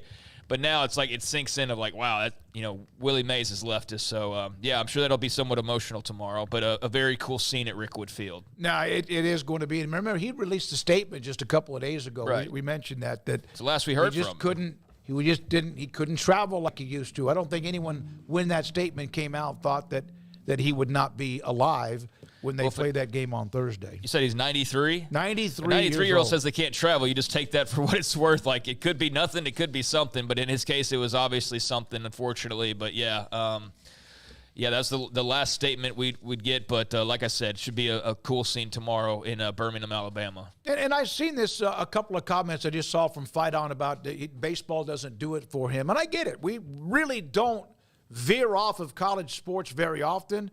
That's what Craig's Off the Radar's for. But on the day-to-day, with Willie Mays last night being the announcement he passed away, and the timing of it, too, with that game going on tomorrow night, I think that we should and honor his legacy and who he was. Yeah, I mean, we're 95% college football, but we're going to talk about some different things at different times, especially doing 3 hours a day, 5 days a week, pretty much every week. So, if we did half an hour and or an hour a day, then we could do 100% college football. We could do 100% college football now, but, I think it's worth more talking for 5-10 minutes about one of the greatest American athletes of all time, greatest athletes, period, of all time, rather than feed you some BS about, like, Clemson's about to leave the, I mean, we'll do that at some point when it's realistic, but, we can take 10 minutes here and there, but I get it. Golf's not for everybody, basketball's not for everybody, but we're going to sprinkle some stuff in for our own sake from time to time as well, but this is going to be mostly college football. Yep. Garrett, do you we got Sean Keeler coming up next, correct? Do you have any thoughts? Did you ever know much? What did you know about Willie Mays? I know you're much younger, like Craig and Paul, but I mean, I always looked at players like. Growing up, I played in Little League because we didn't have a high school team, so I played in the outfield. So players like Willie Mays, for I think my generation, to Craig can speak to this. I know he's a baseball nut, but I think the closest thing we had, you kind of mentioned earlier, was Ken Griffey. Yeah. So that kind of looking at that and then knowing there was a next level to what Ken Griffey could do, and just I don't even think you could really recognize the significance of that as a child. And then also, kind of combining that with the era and everything they had to go through, man. What he was able to put up was absolutely ridiculous, and I think he needs to be honored properly. And also 2 years, like a lot of others, Ted Williams among others, 2 years serving in the military. Yep. So he lost a couple of years of his military career, like a lot of players did back at that particular time. That Florida final was 15-4. They just buried Kentucky early, and Florida State now down 5-0. They're in the fourth inning, bottom of the fourth. If Tennessee wins, they move to the weekend. If Florida State loses, they're done. If they win, there's another game going to be played tonight. And then tomorrow, A&M plays Florida tonight. Florida has to win to keep themselves alive. All right, when we come back, Sean Keeler, I saw somebody in the 365 or Sikkim 365 said he's a Deion hater, so I know where this interview is going to go. Last time we had him on, he was on and inside of Deion with all of the talk about many things. Never mind. That's what we could do. We don't even have to do real-line. We just do let's poo on Deion and get our views or whatever. But yeah, we're not anti-Deion on this show. We're not pro. He walks on water. I do think there's a side that believes that, and then there's a side that thinks that he is the biggest garbage human being on earth. And I don't know. I think it probably falls somewhere in the middle and maybe tilts one way or the other, depending on what we're talking about, what day and what reason why. But, I think anybody who has criticism about Deion, there's a branch of people that just, Deion hater. Yeah. Disregard everything that he has to say. And it's no, that, doesn't make him right about everything, but I don't believe, you're wrong about everything either. So, I don't know. Maybe I'm just too normal and think that there's actually a middle ground that can be found, and Deion can be wrong, and there can be people that overmodulate when it comes to Deion, because that's what I believe. But he's polarizing, that's for sure, and that's why you see so much talk about him, and what Colorado has been, will be, and could be.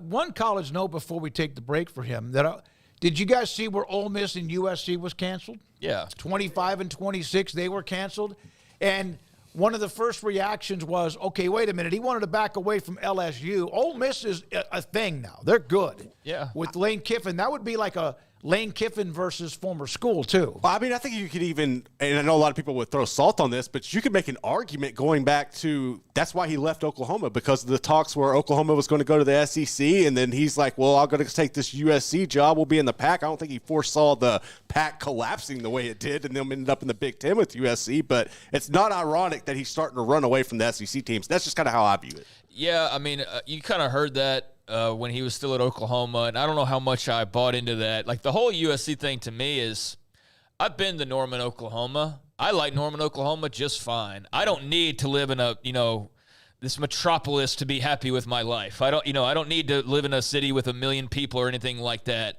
I wouldn't be against it. In fact, if I were to do it, if I could have Lincoln Riley set up in Southern California with a freaking mansion that overlooks the Pacific Ocean, that might be tempting to go do. And I think it was. Yeah. And I think if I was him or a lot of other people were in their shoes, yes, there's the history of Oklahoma. I'm an Oklahoma fan. But just from a lifestyle point of view, there are drawbacks, certainly. You don't have the traffic in Norman that you do in L.A., and there's the fake level of people and all that. But just from like the way you wake up every morning, I totally get the move. But the more time has gone by and you see like trying to cancel some of these games and the move to the Big Ten, and yeah, I do kind of wonder how much of that was in play. And if it was, then that doesn't shed a good light on him as you know, one of the top quote-unquote coaches in college football. I think that knocks him down a peg in comparison to some of his brethren. Yeah, for sure. No, it does. And there was a thought that he left Oklahoma because they're about to enter the SEC. I don't know if that was ever That's what we're talking about. Yeah, no, yeah. And here's Kiffin's saying that the cancellation happened a while ago. USC's move to the Big Ten and the uncertainty around the SEC schedules, are they going to go to 8 or 9 conference games, contributed to the decision to cancel the series. So there you are with that. Georgia has a series with UCLA in 25 and 26. This is theathletic.com. That also might end up going by the wayside. From Kiffin, I do think some of those things that might be taking place around the conference just because of realignment of the teams that went to the Big Ten, different scheduling on their part, and then went down here, there's an uncertainty about 9 conference games. There's been a lot of talk about the direction it's headed, 9 conference games, and the difference in scheduling people, and people potentially having extra games with the playoffs. Yeah, I mean, that could very well be it, but with Lincoln Riley, that's not going to be what people hear. They're going to be like, yeah, whatever. And no, he's scared of the SEC. So even if that's the truth, like just based on him leaving Oklahoma and the timing of that and the cancellation or attempts with LSU and now the cancellation here, that just feeds a certain beast when it comes to the belief that he is scared of it. And if that were to be the case, then yeah, that definitely knocks him down a peg. Like I said, I don't necessarily believe that, but then you start to see things sort of add up and you go, well, wait a second, is there something to that? Yeah. But yeah, we'll see the SEC play 9 games one day in conference. I'm sure that'll eventually happen, but that's not right now. And there is a lot to sort through to what Kiffin's saying. There's a lot of scheduling and just like, who are we playing now and how many games are we playing and where are we playing? And there's a lot of, just a lot of movement that's now created this log jam of trying to unravel it all and find out where we all are again in some way. So yeah, I can understand that point of view, but that's not going to satisfy those who believe what they believe when it comes to Lincoln Riley. When we come back, what does Sean Keeler believe? Colorado, of course, we're still a few days away, of course, from many things, but the Big 12 Media Days is in a couple of 2 or 3 weeks in Vegas. We'll be there for that. Sean Keeler on Colorado, if things kind of just calm down a little bit. Haven't heard a lot about Deion in Colorado, which is rare. That and more. This is 365 Sports. Waco Custom Marketplace, your hometown grocery store, 425 Lake Air Drive in Waco. I have that package. I thought I was going to maybe cook last night the tiger shrimp. Big pieces, almost, not quite, lobster tail size. I'm going to cut it up. I'm going to do a stir fry with it with maybe some dirty rice, I'm not sure, and a little soy sauce to kind of just enjoy kind of an oriental type of dinner tonight. They have a full-service butcher shop that has seafood. Obviously, that's where I got the tiger shrimp. They have beef and pork and poultry, too.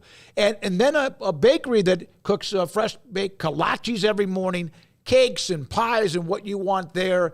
And then on top of that, the kolaches, they will put some in a bag, put it in a freezer if you want to have a large dose of them to have in your freezer and take them out once or whatever you do to cook them and eat them during the week. And then up and down, there are 2 full rows, both on each side, where you have anything from the canned goods to pasta to marinades and seasonings and more. Waco Custom Marketplace, 425 Lake Air Drive in Waco. Cars priced right, day and night. Average your car in Texas. Trucks built for you, red, white, and blue. Average your car in Texas. Cars that zoom with lots of room. Average your car in Texas.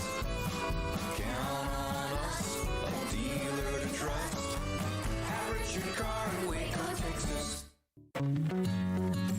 A Established in 2007 and independently owned, Alliance Bank Central Texas is committed to helping families and businesses meet their financial goals. From their tellers to their board of directors, they know the importance of superior service and competitive products. Customers have confidence knowing that their financial needs are in good hands. It's your bank, Alliance Bank Central Texas, with 2 Waco locations, 4721 Bosque Boulevard and 191 Archway Drive on Highway 84, and at AllianceBankTexas.com. Member FDIC and Equal Housing Lender.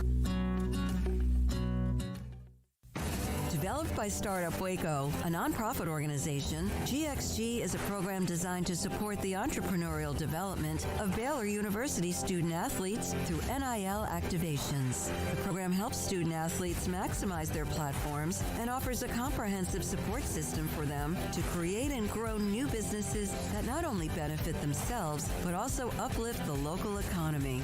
Fans who wish to support student athletes can donate to GXG via the GXG NIL Fund, BaylorBears.com/GXG. Contributions to support NIL activations through GXG can be made at BaylorBears.com/GXG. For more information, follow @GXG_GreenXGold on social media and visit the official website www.gxg.startupwaco.com. GXG, empowering student athlete entrepreneurship and uplifting the local economy through NIL activations. Riverbend Liquor and Wine now has 2 locations to serve you. The original on Lakeshore Drive at North 19th Street and the brand new spot in downtown Waco at 600 Franklin Avenue. If you're looking for the best in craft beers or local Texas bourbons, then the original is the place to be. And for the latest trends and online phenomenons, head downtown to the Franklin location. Either way, you're going to get the same great variety, customer service, and speedy experience. Check out both locations on their Facebook and Instagram pages. Riverbend Liquor and Wine, Lakeshore Drive at North 19th Street, and now downtown on Franklin Avenue.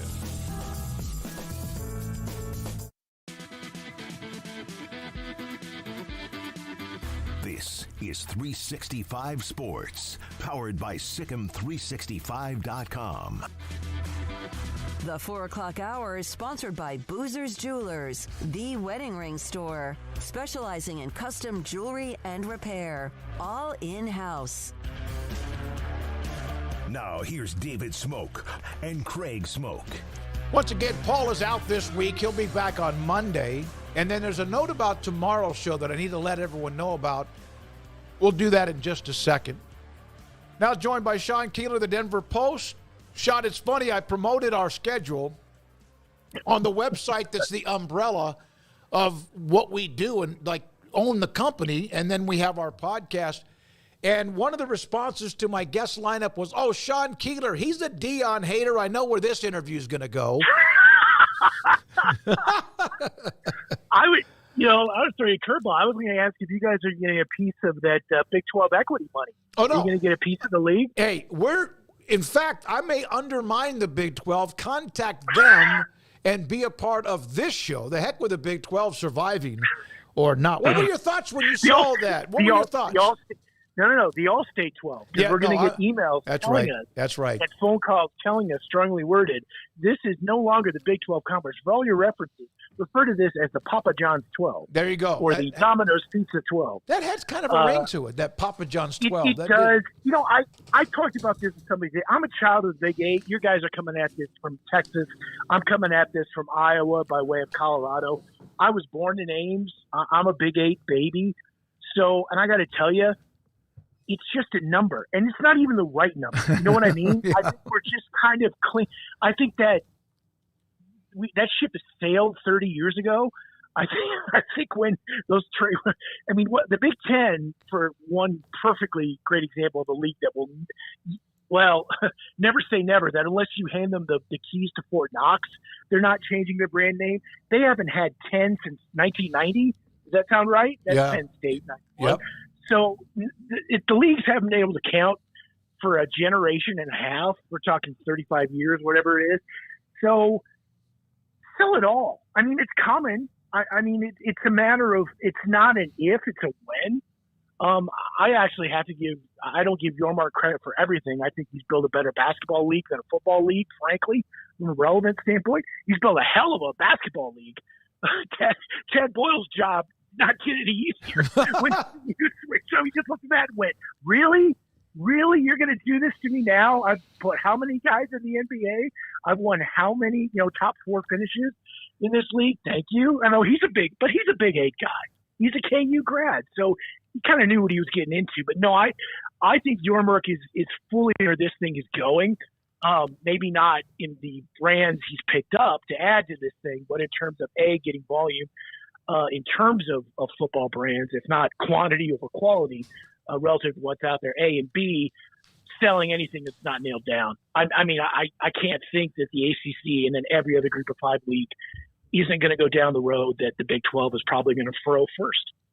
Yeah, I absolutely agree with you. If it works, then many more will follow very quickly, and we're already starting to see other leagues talk about doing similar as well. Sean, just in terms of Colorado, I know we're still a couple of months away, so we're not like in the heat of like the season's upon us just yet. But there's been this countdown now since last summer when it was announced that they were going to rejoin the Big 12. It's a unique league. It's a league that I think everybody's still kind of trying to wrap their head around because it's a bit of a mutant. There's more new teams than old teams, So Frankenstein. It's sewn together from a lot of different pieces. It is. And now it's growling, and can we control them up? Right, exactly. But what's kind of the anticipation level? What's the excitement level or lack thereof maybe for some people when it comes to Colorado being back in the Big 12 at this point? I think you can trace it locally by the generation. Again, I've shown my age. I'm a child of the Big 8. I'm not going to say that I'm past 4 decades on God's green earth, but yeah. So, yeah, it depends on what look, isn't sports in general all about your nostalgia for when you were 12 or 13 deep down? Like, that's what you remember and treasure the most that way.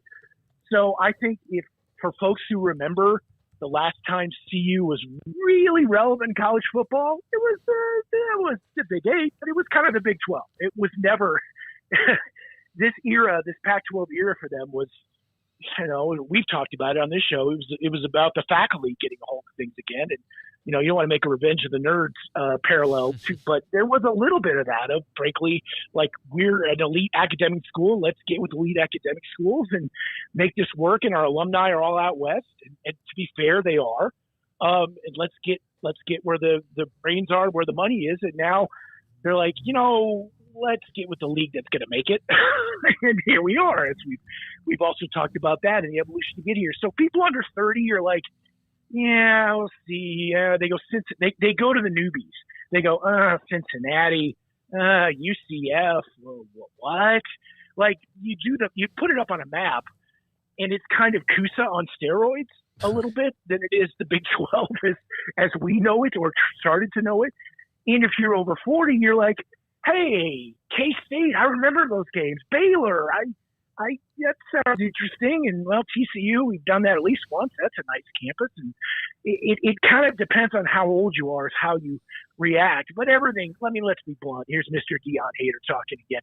It's all about prime. Everything here is about, everything here is secondary to his show and whatever he brings. So it's like, bring him on. You're all just cannon fodder for the prime reality show. By the way, I'm a Big 8 guy too, as a lifelong Nebraska fan, born in Omaha. But I sometimes yearn for those days, but that's been long gone.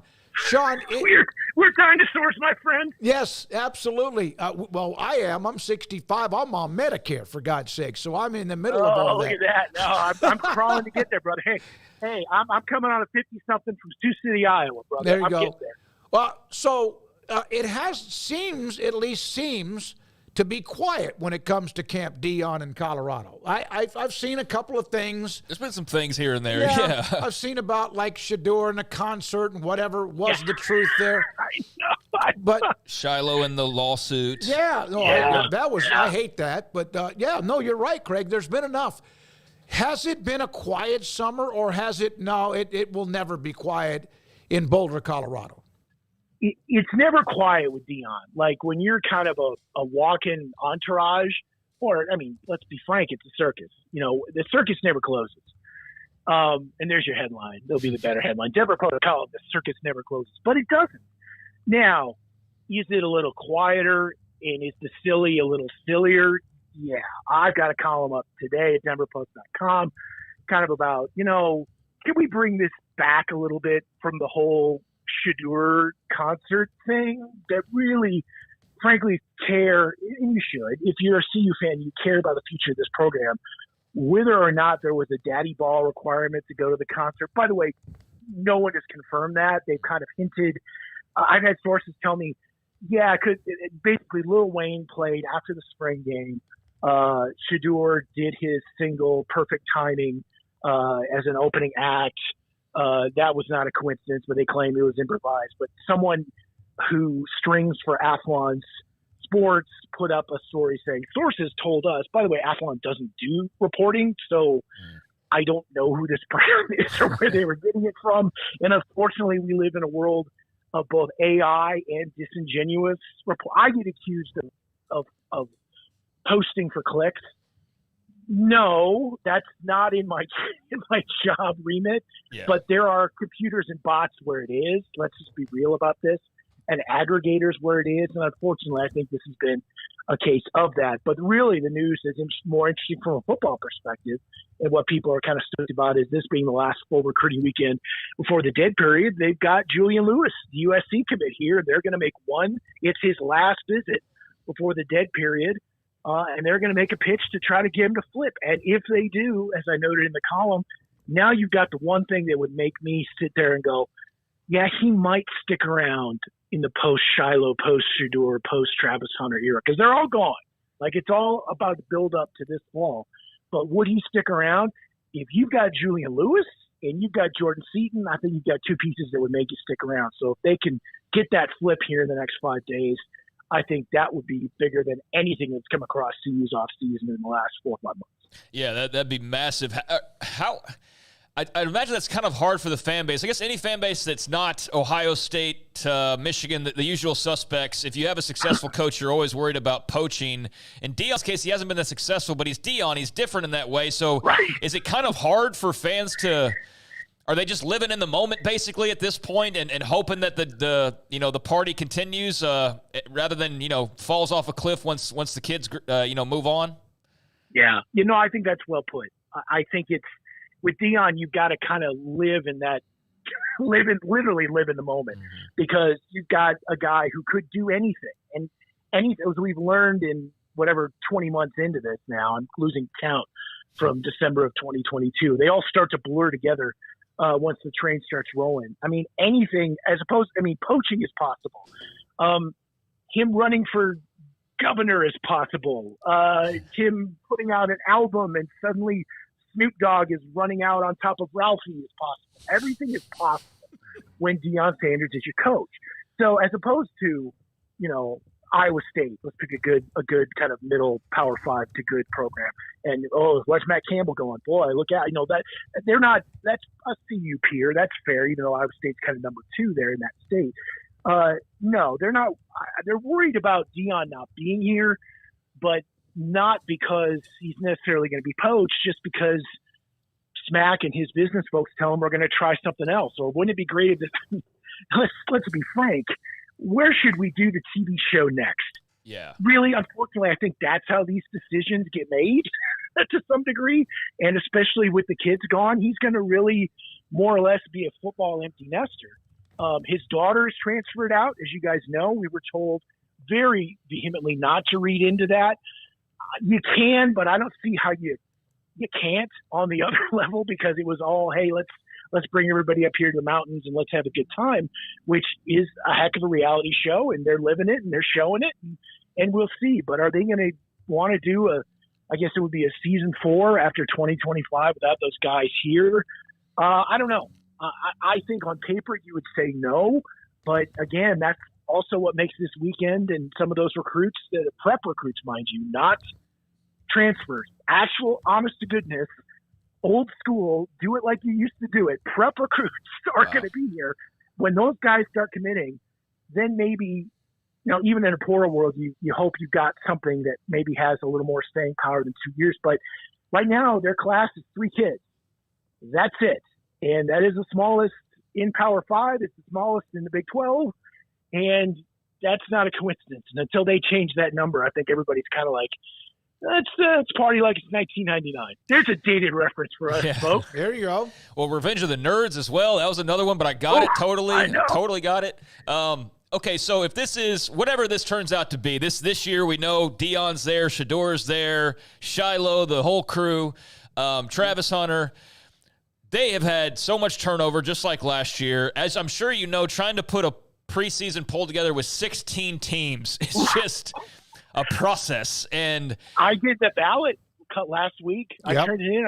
I just literally went, this is too many teams. Yeah, that was the first time it really sunk in and went, no, this is stupid. Like, if we're going to go the super conference route, division, let's just go back to that, please. You know, am I wrong? No, I absolutely agree. No, you're right. I agree. Yeah, I agree. When we all unveiled ours last week, so that's why we're getting to this question with you too, and I'm glad you answered it. At least still another question of it. Yeah, it's an inexact science, first of all, but then you add in, more teams and you're at 16. I mean, we know Kansas State and Utah should be pretty good, and beyond that, it's anybody's guess. But with Colorado, a lot of fans feel like, hey, if they're in the bottom 5, 6, 7, that's too low. They should be higher. A lot of fans who think that having them in the top half, they're too high. You know how that goes. But I don't know what the heck to expect with them, other than there's some cachet in having the quarterback wide receiver combination they have. There's no doubt about that. It's one of the better ones, not just in the Big 12, but in the entire country. Yeah. Beyond that, it's a complete crapshoot, right? So what are the expectations sort of being talked about? What are you thinking about this team, and just kind of where is everybody's head at, and what they think Colorado actually will be coming up this season? I think the fan expectation, the reasonable, rational, and there are fewer of those because the cult has kind of swept that away, where it's just like whatever Deion says, it's kind of scary. It's like, again, it's just scary. As you can imagine, I've heard from a few. I've looked up what a cult is, and they pretty much applies to 80% of CU fans right now, and 100% of the Deion fans online, especially on X, where it's a bit of a, boy, you need to kind of take a step back there and really think about what you do before you tweet, brother. But anyway, and they'd say the same thing about me, and they're the twins. So fine. But I think the rational expectations, and I think they're fair, they would be mine too, is a bowl team. I think if you play what we call the WL game, I'm sure you guys have, there's 6 to 8 there. There could be more if things are right. If somebody steps on Shadur's wrist, it could be 5 or less. I think anything that's not a bowl game would be viewed by us in the mainstream media who don't have paid access to Deion and his kids on a regular basis. I think that would be considered a disappointment both by us who are objective and by the cult who are not. Although they're not disappointed by anything. It's like, well, we went 5 and 7. Well, that was just the Lord's will. No, it wasn't. That was you. And please stop saying that, Deion, please. It's not about that. So I think that's a fair bar. I think you've got literally 8, and here's your headline. Deion Hater says they have 8-9 win talent. Yes, they do. They do on paper. I think they have a 4 and 5 win coaching staff, and I hope they prove me wrong. So let's do the math on that one. That comes out to about 7 and 5, doesn't it? I think if you split the difference there's a way to get there. And I liked that Deion has gone from saying on, or maybe it depends on who he talks to, and he goes on Fox Sports 1 and says, we'll be in the playoff. We're a playoff team. In a spring game, he looked at what he had there and said, I'm going to tell our super fan, Miss Peggy, we're going to get you to a bowl. We're going to get there. We're going to make that work. So we're moving the goalpost just a little, but I do think the bowl goalpost is more than fair for what they've got, but they've got to navigate a really, I'm going to say tricky, but an interesting September if you pull that up, because I think it's home to North Dakota State. You can out-talent them. I mean, that's Deion's plan, is they're going to out-talent people. If I can outrun you, if you can't catch me, you're not going to stop me. Pretty simple. I mean, it's not a simple stopping him because Travis Hunter's a top 10 pick. Shadur's a top 10 pick. So that's a challenge if you're North Dakota State. The problem is then week 2, they got to go to Nebraska, where now you have a little closer bar in speed and power in terms of the gap between the two. And then you've got to go to Colorado State, who you should be able to out-talent, but is going to be out for blood, and you're in their backyard where you've never played. Right. They're building open, I want to say 2014. That sounds right. Yeah, the stadium at CSU is hosting the showdown for the first time. And then the Bears come in for the homecoming. So, if anything else, by the time Baylor comes in, we're going to have a pretty good idea if CU is either really, really good or really beat up.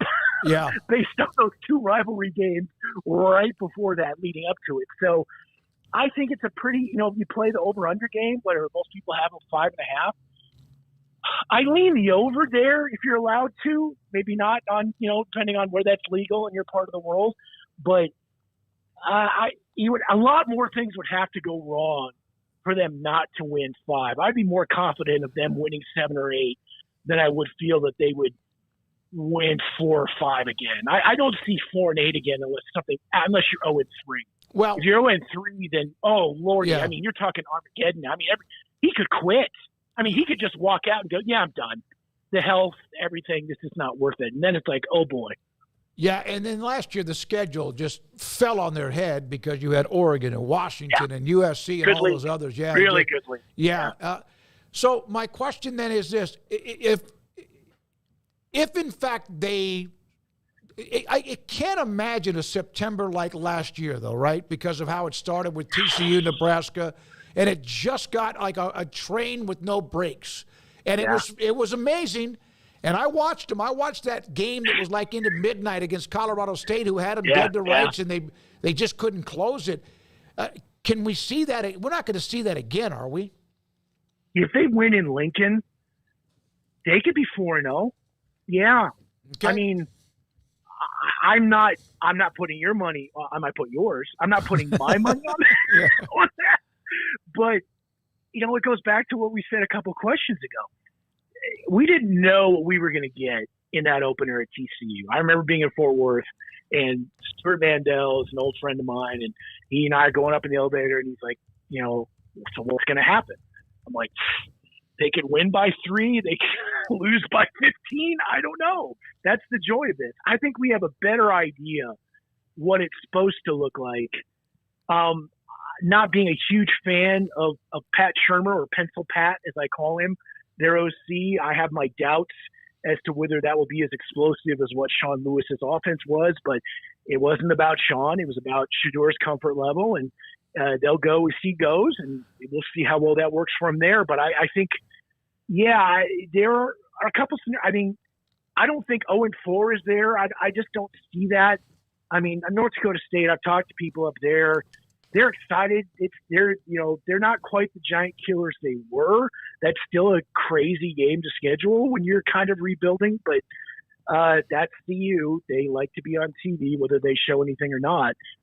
And so I think there's enough there that doesn't worry me. And talking to North Dakota media, where they're like, yeah, they'll bring it and they'll give them a fight, but I don't think you're talking about a FCS national champion level where it would be more dangerous for say a Colorado State, who the talent level, again, the gap would be a lot shorter to get there. I just think there's too many NFL guys, literally not coaching. No, Deion loves he has an NFL staff, Warren staff.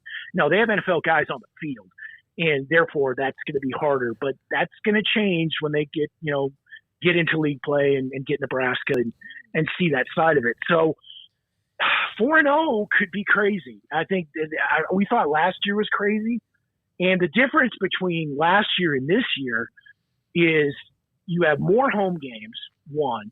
You have a league that probably on paper, as we talked about, as we try to do these polls, isn't quite as deep, certainly not in the quarterback department. As good as it is, it's not as good as where the Pac-12 ironically went out on, which is, again, I agree, kind of crazy because it wasn't a good league for it. The reason they broke up is it wasn't a good league forever, and then they ended up with three draftees, 4 NFL quarterbacks in one season, or guys that would be drafted as upperclassmen or soon are to be, and probably more when we consider the guys who will be there in 25 and 26. Anyway, it was a really good conference, ironically, at the end as it died. It died on its feet after laying around for too long. Thank you, Larry Scott. So CU ran into a gauntlet where injuries, Travis Hunter, among others, and their depth, and the experiment, because this is still an experiment.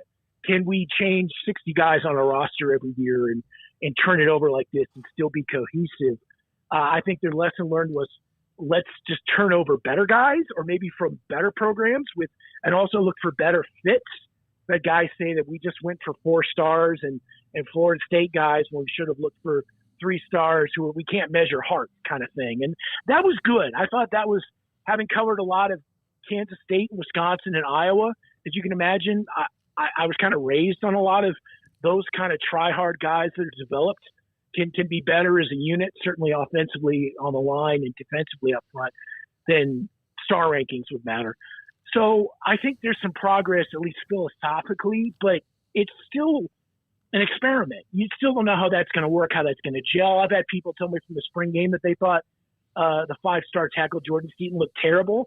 I've had other coaches tell me they thought he looked great and he's going to be a star right from the get-go. I mean, the thing about Deion still, and I apologize for rambling, is it's still all over the map because they changed, to your point, so much that it's hard to get a peg until you've got a body of evidence there. And then by the time you do, you might lose 5 guys to injury. So I try to find the truth in the middle there again, and that's why I see 7-8 wins there probably. But, I mean, anything 4-10 is on the table. I mean, you can't not put it there because so much could go right. And as we learned last year, if you hit a rut, so much could go wrong. Yeah, and I think there's like 5 to 7 teams in the Big 12 that are in that same conversation. Sean, I know we got to go. Are you going to be in Vegas for the Big 12 Media Days? I'm actually not. Oh, okay. Because it is because, and there's a reason. I'll put this on record for the Deion lovers. I was assigned to it, but I'd already scheduled something for my wife's birthday, which is July 8th, so I cannot be there. Yeah, you better not change your mind. It's a choice between Deion. Yeah. Hey, let's put this on the record for you Sanders, you Coach Prime heads. If it's a choice between Deion and my wife, I know who I'm picking. I know who my boss is. And it ain't the guy with the gold jacket. It's the lady who's God. She's the boss. Yeah. So we will be at Disneyland the 8th and 9th celebrating my wife's birthday, but then I will be back on the clock. So trust me, we'll see everybody soon. I hope to see you, man. It's great. Thank you for your time. Sean Keeler, the Denver Post on many things, Colorado. Kim Coulter, Super Chat, thank you. Keeler's a great interview. Bring him back. There's some that, boy, his disdain, lack of respect for Deion is palpable. Yeah. I mean, I can understand if you're a neutral observer and you definitely can see, he's not Deion's biggest fan. You can certainly sense that. I think there's also the part where you'd say, but is he being fair in some of his criticism? Absolutely. So I guess everybody can have their own opinion, right? Like, we don't have to all agree on anything. So, yeah, wherever you fall on that, I will think that we'll all agree that he's entertaining. So it's good stuff there, and I think a little bit more enlightening comments on just kind of where Colorado finds itself, because it's just so hard to tell when you're trying to get through the noise and just try to wrap your head around the number of transfers. And, like, I was sitting there like, this team, they got like 16 transfers. Like, wow, that's a lot. And you look around, you're like, wow, that's really not that many compared to a lot of schools. That's and like it's a norm. Nothing compared to Colorado, for example, who they're not alone, but they've been kind of the poster child for massive overhauls the last 2 seasons. Oh, so, no. Yeah. Would they have 50 last year? Yeah, something like that. And so I do think, though, it's interesting to just kind of get in the head of Colorado fan where it's like, we don't know about after this year, but like this year, first year in the Big 12 back, and we don't know beyond that what it's going to look like, but let's have some fun and just hope that it works out right. And if it does, maybe, just maybe, this continues on the way it is. But I don't know. Retired stockbroker said this: I'd like to go have a beer with Phil Bennett and Sean Keeler. Oh, man. Yeah. That would be time. fun. Thank you to Sean. Appreciate his time. And by the way, Gary Barnett, former Colorado football coach, was at Northwestern. He now does a radio broadcast. Will be with us sometime, most likely in July. Nice. And get a chance to get his perspective on it. When we come back, Dr. Carolyn Atkins. This is a little bit random, but I mentioned the story about Celtics head coach Joe Missoula, and this is all because of his connection to West Virginia. He was kind of a student athlete in college that was somewhat lost. Dr. Atkins was able to get him to open up about some of his problems and even, not demons, but things that were bothering him. And so her story and what she's seen from him as he went into this professional career and come out after this year with a world championship. Dr. Atkins is next This is 365 Sports. I drove that new 2025 Ram 1500 around town on Monday. I had to go get my car with the brakes fixed and rotors too. That was a nice chunk, both in the front and the back, but I'm glad I did. It was starting to rub too much, so I called Ted Teague. This guy's amazing. I said, I'm going to have to probably leave my car there for a few hours because of the brakes and the rotors. He said, we'll have something for you. Make sure you get in touch with DJ. So I took my car in, went to the service department. They got me set up, and it's going to be a while. And then I went to DJ, and DJ had this beautiful, bright red, cherry red 2025 Ram 1500. It's the strongest and most technologically advanced Ram 1500 ever. We could talk about the power. We could talk about the maneuverability. We could talk about the fact what Ram trucks have meant with all of the different awards over the years. A luxurious Ram truck. I told DJ when I turned in the truck the next day, or I guess it was that night, I said, I was driving around town and I felt like I was in like the most luxurious SUV you can drive. Of course, they also have Wagoneers at Allen Samuels, Dodge, Chrysler, Jeep, Ram, Fiat. Technology, the comfort, the atmosphere, the feel, all of what you have with that Ram 1500. It's the strongest and most technologically advanced Ram 1500 ever. That's saying a lot.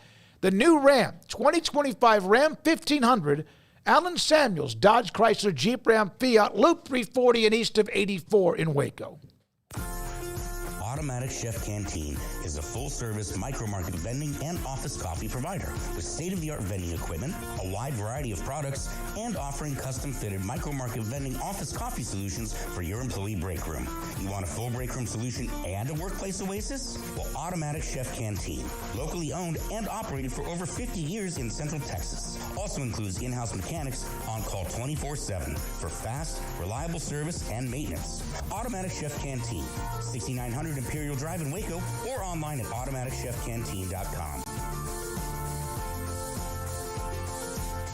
Our good friend Brad Boozer, Boozer's Jewelers here at 365 Sports. Now, Brad, people who watch and listen to our show know I'm a double-time customer for you, engagement ring and wedding band, and you guys do that great, but that's not all you do at Boozer's Jewelers. Absolutely, and I always like to say, it's a new year. It's a great way to start the year out. Go through your old jewelry. Go through your wife's jewelry box. Go through anything you're maybe not wearing, something that's broken, something that you're not using. We do a massive amount of custom work. We can take your old jewelry, old diamonds, old watches, and we can convert it into something special for you and make a one-of-a-kind piece of jewelry. And if that's not something you're interested in, a great thing is we can turn that into cash. So we buy gold, we buy diamonds, we'll buy Rolex watches, any kind of heirloom jewelry, anything that's maybe passed down to you. Boozer's Jewelers, where do they find you, Brad? We're at 1025 North Valley Mills Drive, right on the corner of Lake Air Drive and Valley Mills with the big clock on the corner. This is 365 Sports. The Sikkim 365 app is brought to you by Allen Samuels Dodge, Chrysler, Jeep, Ram, Fiat. Come by, let's be friends. So yesterday, this is thanks to S. Michael DeHart, who's a huge West Virginia fan, and we have a lot of Mountaineer fans that have been a part of this show really since we began back in 2020. And he gave me this story about Joe Missoula, who's the head coach of now the world champion Boston Celtics, and the influence that a professor on the campus at West Virginia had on his life and also his collegiate career. Dr. Carolyn Atkins joins us. She's an ambassador to the president, and it's a great story. She joins us now on 365 Sports. Dr. Atkins, I hope that's okay if I introduced you as that, because that's the kind of respect I have for what you've done. So, well, that's fine, and Carolyn is fine too. All right. What did you watch the Celtics win Monday night or I whenever? Did. Okay. What were you thinking about? Here's a former student that you really helped, and he's now on top of the NBA world. Well, I'm not sure how much I helped him win the Celtics game, but I was so proud of him. I was almost afraid the article had come out in the paper, and I thought, oh, is this a bad omen? And I watched intently, more than I typically watch some of those games, but I was thrilled for him. And of course, as I usually do, I wanted to wait until the end when I heard him speak, because in the past, what I used to do was I would go to their press conferences to see if what we did in class was carrying over when they were being interviewed. And so I was happy with his remarks. I think he did a fabulous job, and I'm just really pleased for him and for his team. You know, you mentioned to me, and I believe you said this to me last night when we spoke for a little bit, is that you used to hear about these athletes, and then all of a sudden you had a lot of them in your class. What you heard or read about them, was it different than what you actually experienced with what you saw? Well, actually, it's funny that you asked that. I wrote a book, and I called it Great Unexpectations, and what you're asking really formed the basis for that. I entered that class. I started that program in 1990, and I would just take 10 or 12 athletes a semester. And in my head, you know, I would go in and I would teach them as I taught every other student. We'd learn about public speaking and so forth. What I didn't expect from this group was what I would learn from them, what they would teach me. And it was such an eye-opener. I can remember having a class that was, the class was about an hour and 15 minutes in length. And I would give a lot of little icebreaker speeches in the beginning so that they could get to know each other. And I really look at this. It was fun whenever I had a lot of people on the same team. For example, the group that Joe was in, I think it was all 8 recruits. John Beeline put all of them into my class. And I think it was really a team building exercise because they got to know a little bit about each other off the court. And so I would give assignments like, tell me about one of the funniest things that you ever did, and then they would have to tell a story about it, or tell me about one of the most disappointing. And so we learned, with them speaking, we learned about each other, and I think that it was a very much an eye-opener. The first semester that I taught it, I was actually surprised, and I remember coming home and saying to my husband, I want everybody else to hear what I'm hearing, because I knew they weren't. And that's when I started the final presentation. So I got the Jerry West Lounge in our basketball coliseum, and I created an invitation, and I listed the students' names on them and the order in which they'd be speaking and the title of their speeches, and I sent it. And one of my favorite responses to the first one was from Coach Gail Catlett, who was our basketball coach at that time. He got the invitation and actually thought it was a joke because he had a few players in that class. And he called me and wanted to know, is this legit? And I said, absolutely. And he said, now you're telling me that you're going to get these players to talk about these topics. And I said, that is correct. And he said, well, not only will I be there, I would pay to be there. And he came every semester to hear his athletes. And the one semester that he could not come, he sent his wife with the tape recorder so that she could record the speeches. So that was the kind of support I had from a lot of the coaches. And I think it was an eye-opener for them, too, in some cases, because these kids would finally relax and share a little bit about themselves and their personal lives. And it was a learning experience for all of us. It was a different side that we had never seen. We were concerned with touchdowns and points and free throws. I wasn't concerned with any of that. I just wanted to get to know those athletes and listen to their stories and help them tell their stories. And I think for a lot of them it helped. And I think Joe might have been one of them, because I don't know if you had a chance to watch his speech. I did. His final speech, Growing Pains. But he talked about the high school Joe Missoula and mistakes that he'd made, which certainly is not unusual. I think any high school student can say that. College students can say that. But the bottom line was he finally learned from them. And I think that his mistakes taught him discipline. I think he was, interestingly about Joe, he was always a good student in my class. I really very rarely had classes where the students did not attend. They came to class. They did the work.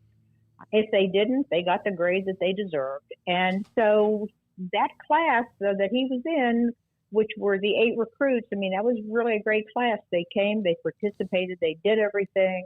I would take them to Children's Hospital to visit the children, and we would have someone take us around to specific rooms.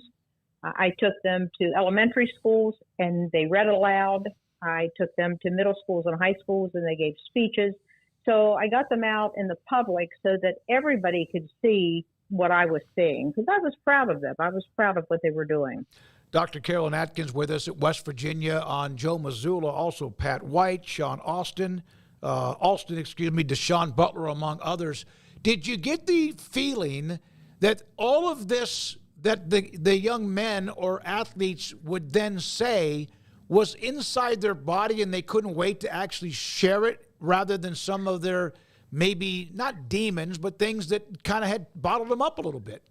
Well, I think that sometimes they didn't know how to say it. Right. And for example, I had a basketball player one semester who was so quiet. He didn't participate much in class. He attended, he did the work, but he didn't say much. And so I would always make appointments for them to come to my office individually, and we would work on this final speech so I could kind of draw it out of them and show them how to write it and so forth. And he came in, I'll never forget, and I'm in speech pathology and audiology at the time. That was my department. And he came in and he pointed to a book on my desk and he said, "Oh, you have the joy of signing." And when he said that, it was about sign language. I said, "What do you know about the joy of signing?" And he said, "Well, my mother's deaf." And all of a sudden that clicked as to why he wasn't that expressive, why he wasn't that conversational. And so that one of the things that I suggested to him was, you know what, the next time we do one of these icebreaker speeches, why don't you talk about that? Why don't you tell the others in the class about that experience and how that might have changed you or affected you? And he did start to open up a little bit. But I understood him the moment he said that. So it's interesting what you can learn if you just listen. And unfortunately, in our society today, we are not very good listeners. Not at all. And that's a problem. That's a problem. Former star quarterback, I mentioned Pat White. He was being inducted into the Mobile, Alabama Hall of Fame. He sent you a text, "Preparing for my speech and thought about you, Mrs. Atkins. Thank you for the loving energy you showed us knuckleheads." That had to be that had to be really, really cool. I got goosebumps reading that. Yeah, that was great. And I had Pat White and Steve Slayton at the same time. And I'll tell you another story about that. I looked at my phone one day in the office. I had a voicemail, and I listened to it. And it was Coach Billy Stewart. And he was telling me that he was going to put Pat White and Steve Slayton in my class. And I'd forgotten about that. And then, of course, unfortunately, Coach Stu passed away. And about 3 years later, I happened upon that voicemail, and I sent it to his family and said, this is a great voice from the past. But yeah, and I had these coaches that wanted their students to do well. And Pat and Steve were great. The problem with them, when I wrote my book, I wanted to interview them in some detail, but I couldn't take them anywhere because anytime we went anywhere, they were surrounded by fans. And so we had to stay in my office and do it. Even when we went to the schools, we went to a middle school and we were going to be speaking to, I think, fifth graders. And when we walked in, it was lunchtime, and we walked into the cafeteria area. And when those kids saw those two guys, they immediately got up and gravitated to them and talked to them. And that was the type of responses they got when they went out into the public. And they were both great guys. So, you mentioned Jerry West Hall. Craig, what did you say? There was a moment where Jerry West actually wanted to help Joe Missoula as well. Well, yes, and Joe, I think, had told that story about he and Johnny were good friends, and so I think he got to know Jerry obviously through Johnny.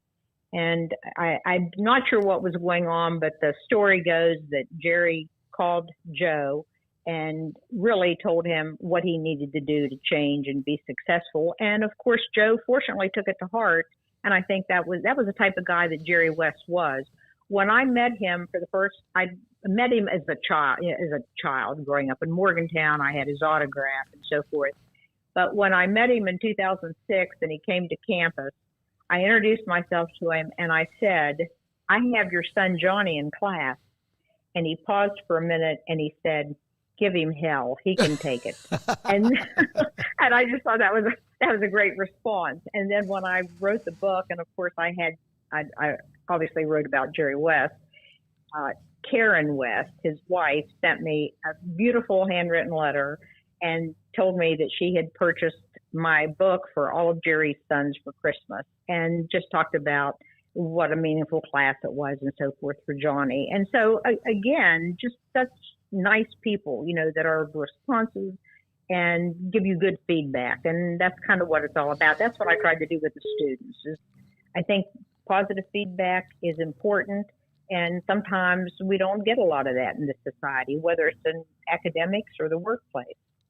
So there was a story about actually he gave Bob Huggins advice on they should run the zone defense one year, which was pretty cool because, you could see where he was also that coach in him. And I know you haven't probably had a chance to visit with him. What would you say to him the next time either he happens to pick up the phone and call you or you see him at some event in Morgantown? And you're talking about Joe Missoula now? Yes, ma'am. I'm sorry. Well, what I would do is say, Joe, just keep doing what you're doing. You're a winner. I saw it a long time ago. I see it now. He is determined. I love some of his remarks that he's made. He's cut to the chase. There's nothing artificial about Joe Missoula. What you see is what you get, and I like that.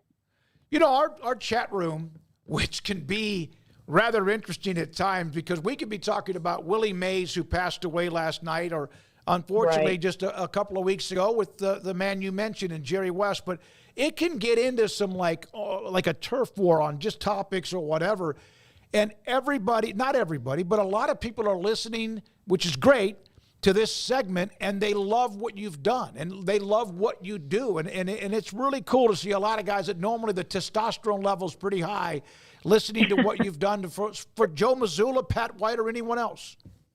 Well, it's been fun, and I'll tell you, you never know where you're going to see your athletes end up. Not too long ago, I sat down to watch a movie, and the movie was called The Burial. I don't know if you've seen that or not. No. And it's Tommy Lee Jones, and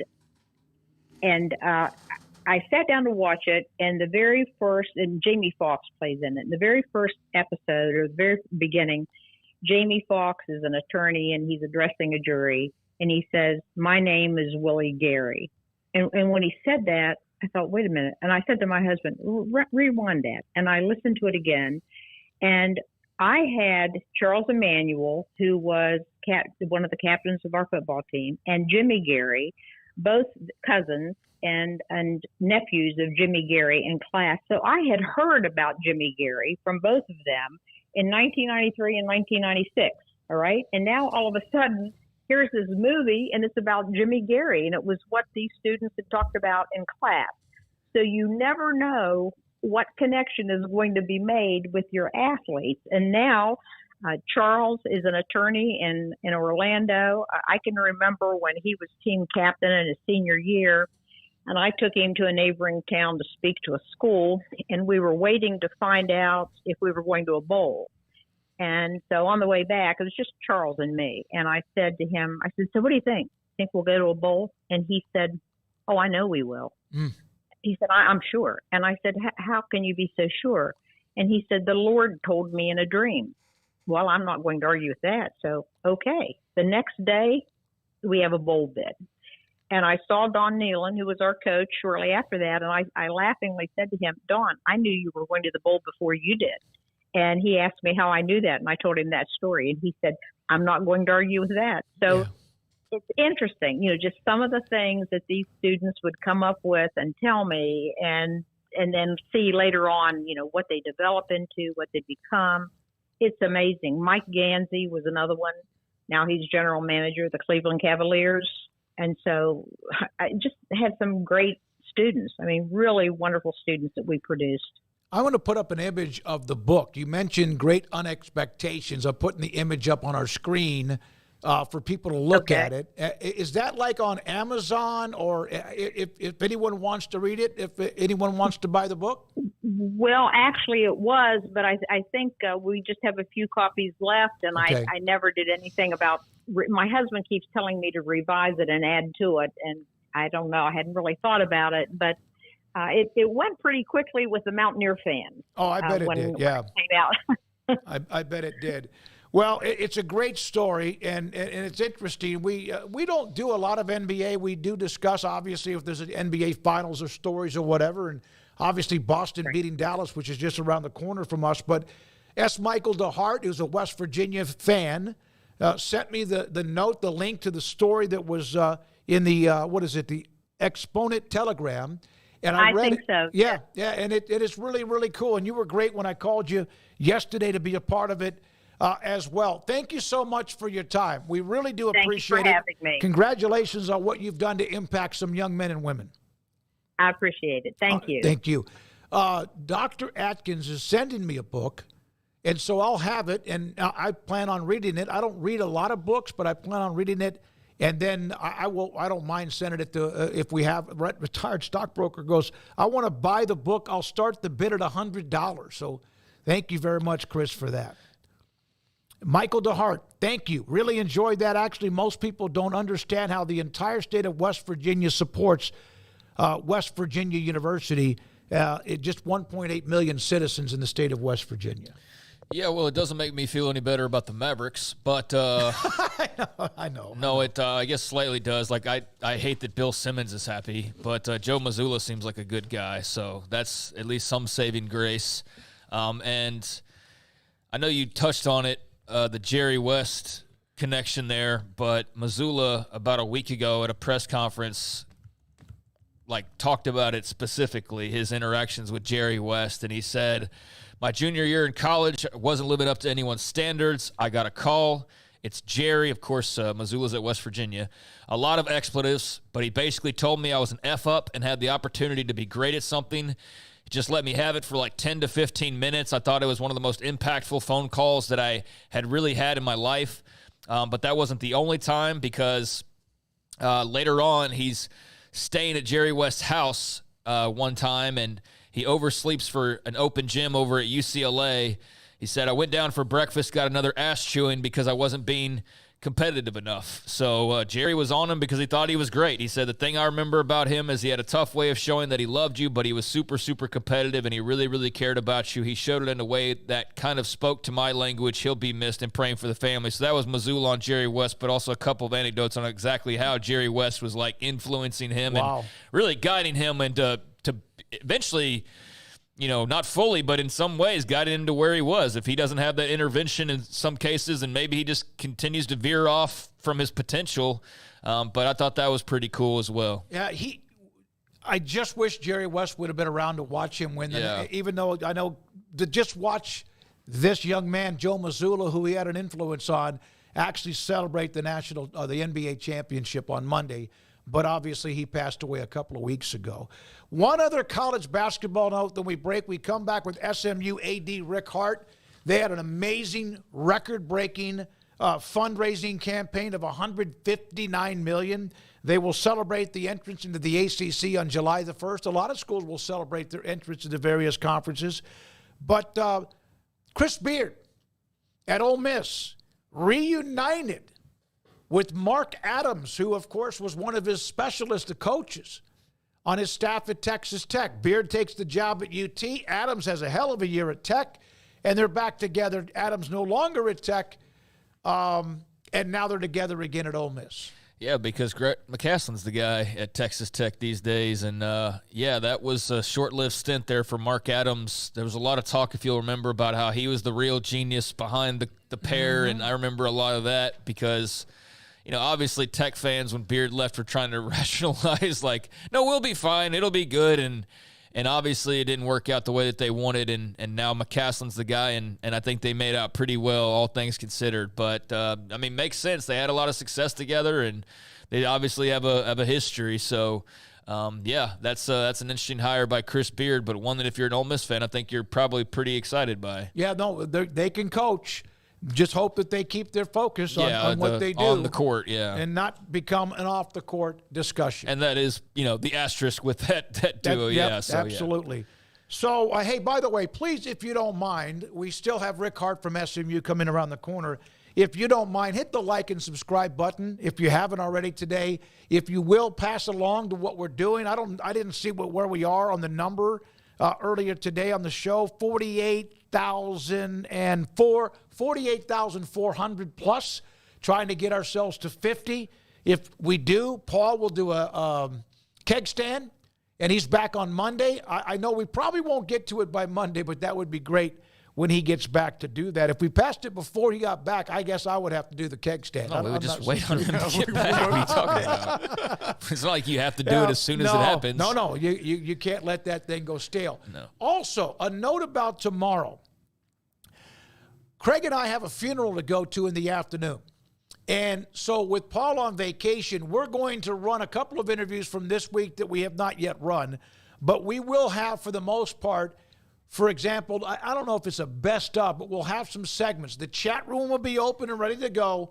But I hope you understand, personally, we'll be at a funeral in Dallas. Paul's gone. And so we will have the show, but it will be some of the interviews. You go, oh, we saw that before.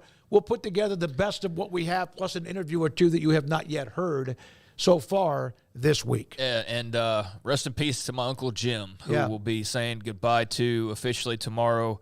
A great man, a family man through and through. And last time I saw him was at my sister's wedding, and he was having the time of his life. And I've got those memories just burned in my head, and couldn't think of a better way than to remember him than the last time I saw him, which is very fortunate because I know that's not always the case for a lot of people when they say goodbye to loved ones. It was very out of nowhere, though, and that's what made it so shocking. So tomorrow will be tough, but you'll have some other content for a day, and then we will be back on Friday. But definitely more worried about saying goodbye to my Uncle Jim, R.I.P., than talking college football tomorrow. He was amazingly a gentleman's gentleman. When we come back, Rick Hart, SMU AD, on their incredible fundraising campaign, that and more.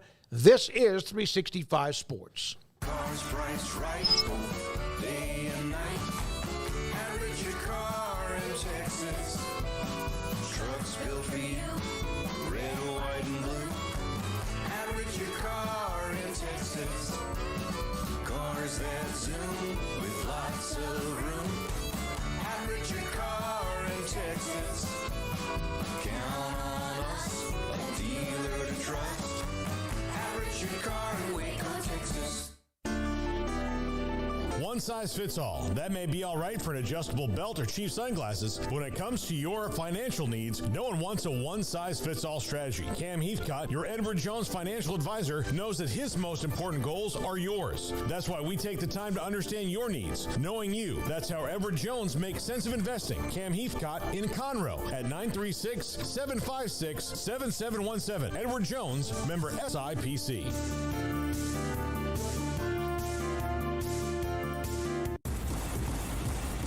Clinic Men's Healthcare in Woodway is now proud to offer you men an exceptional weight management body sculpting product called semaglutide, also known as Ozempic or Wegovy. Semaglutide is an FDA-approved weight management medication. Once-a-week injections of this powerful medication offers an average body fat weight loss of 20% within the first year of treatment. In addition to body sculpting, semaglutide also normalizes blood sugars and has the clinical research proof of reducing blood pressure, cholesterol, stroke, and heart attack risk. If you're like most men and you have stubborn fat that will just not respond to typical diets and exercise, then help is finally here. Semaglutide, affordable, highly effective. Google search Petty Clinic Waco and reach out to the Petty Clinic team today for a free consultation with Dr. Petty to see if semaglutide is right for you. Go to pettycliniclowt.com. pizza, burgers, and Bears football. There's no place around Waco that serves them all other than Bubba's 33. Come show your green and gold and enjoy some of Waco's best food and beverages while watching your favorite team, the Bears. When real Bears fans get hungry, Bubba's 33 is the #1 spot for ice-cold drinks, hand-stretched, stone-baked pizzas, and bacon-infused burgers. Join us for indoor or patio dining. Bubba's 33, Waco's restaurant and proud supporter of Baylor Bears football. Sick 'em, Bears. This is 365 Sports, powered by Sikkim365.com. The 5 o'clock hour is sponsored by Edward Jones Investments with financial advisor Brad Wilson. Investing is time and experience back to you and your money during today's changing times. Edward Jones, making sense of investing. Now here's David Smoke and Craig Smoke. All right, 365 Sports, we take you up very close to 6 o'clock. Thank you very much for your time as you give it to us every day as we continue to grow. The numbers we mentioned, the subscriber base has gone crazy good, and we appreciate that. And a lot of it's because hopefully what we bring to you with content, including this one. SMU Director of Athletics Rick Hart joins us on 365 Sports with us, what a week it's been for them. The announcement of the fundraising, $159 million, July 1st, the ACC. Rick, we've had you on before when there was a possibility. We even had you on back when there was even thoughts about maybe, is there a chance that the Big 12 could be on the horizon? When you look at July 1st, do you circle that like a team does with a rival when the schedule comes out? Yeah, well, first of all, I appreciate y'all having me. Congrats on your growth that you were just talking about, and thanks for what you do to promote and celebrate sports in the great state of Texas. We appreciate it.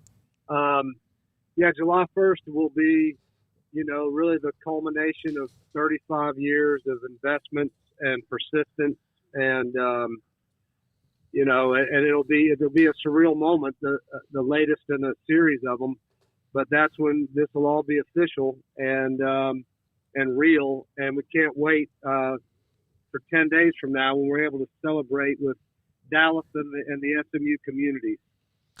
Rick, I drove by campus the other day on the way to Love Field, and a lot of construction going on around the stadium. I know you got a lot of projects going on. Can you just kind of speak to where you guys are? You got big opponents arriving here in the next few months. I know there's still a little bit of time, but just how do you feel about all the changes going on and preparing for this upcoming season?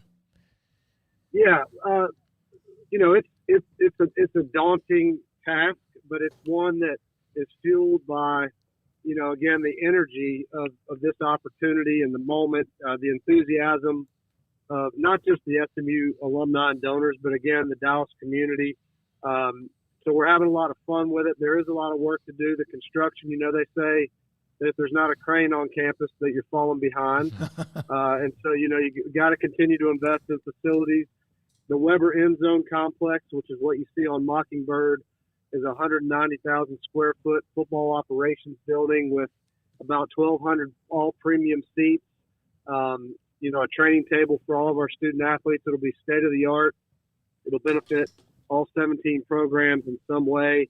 And, the timing of Gary Weber's investment, his $50 million gift to get that off the ground and make it possible, I think was one of the critical components to the invitation to the ACC. And so we'll move in at the end of July, and again, and that'll continue to be a big key in our recruiting and in building a championship level football program as well. I know that there's hunger to get into that conference, and there's been this long. You mentioned nearly 40 years.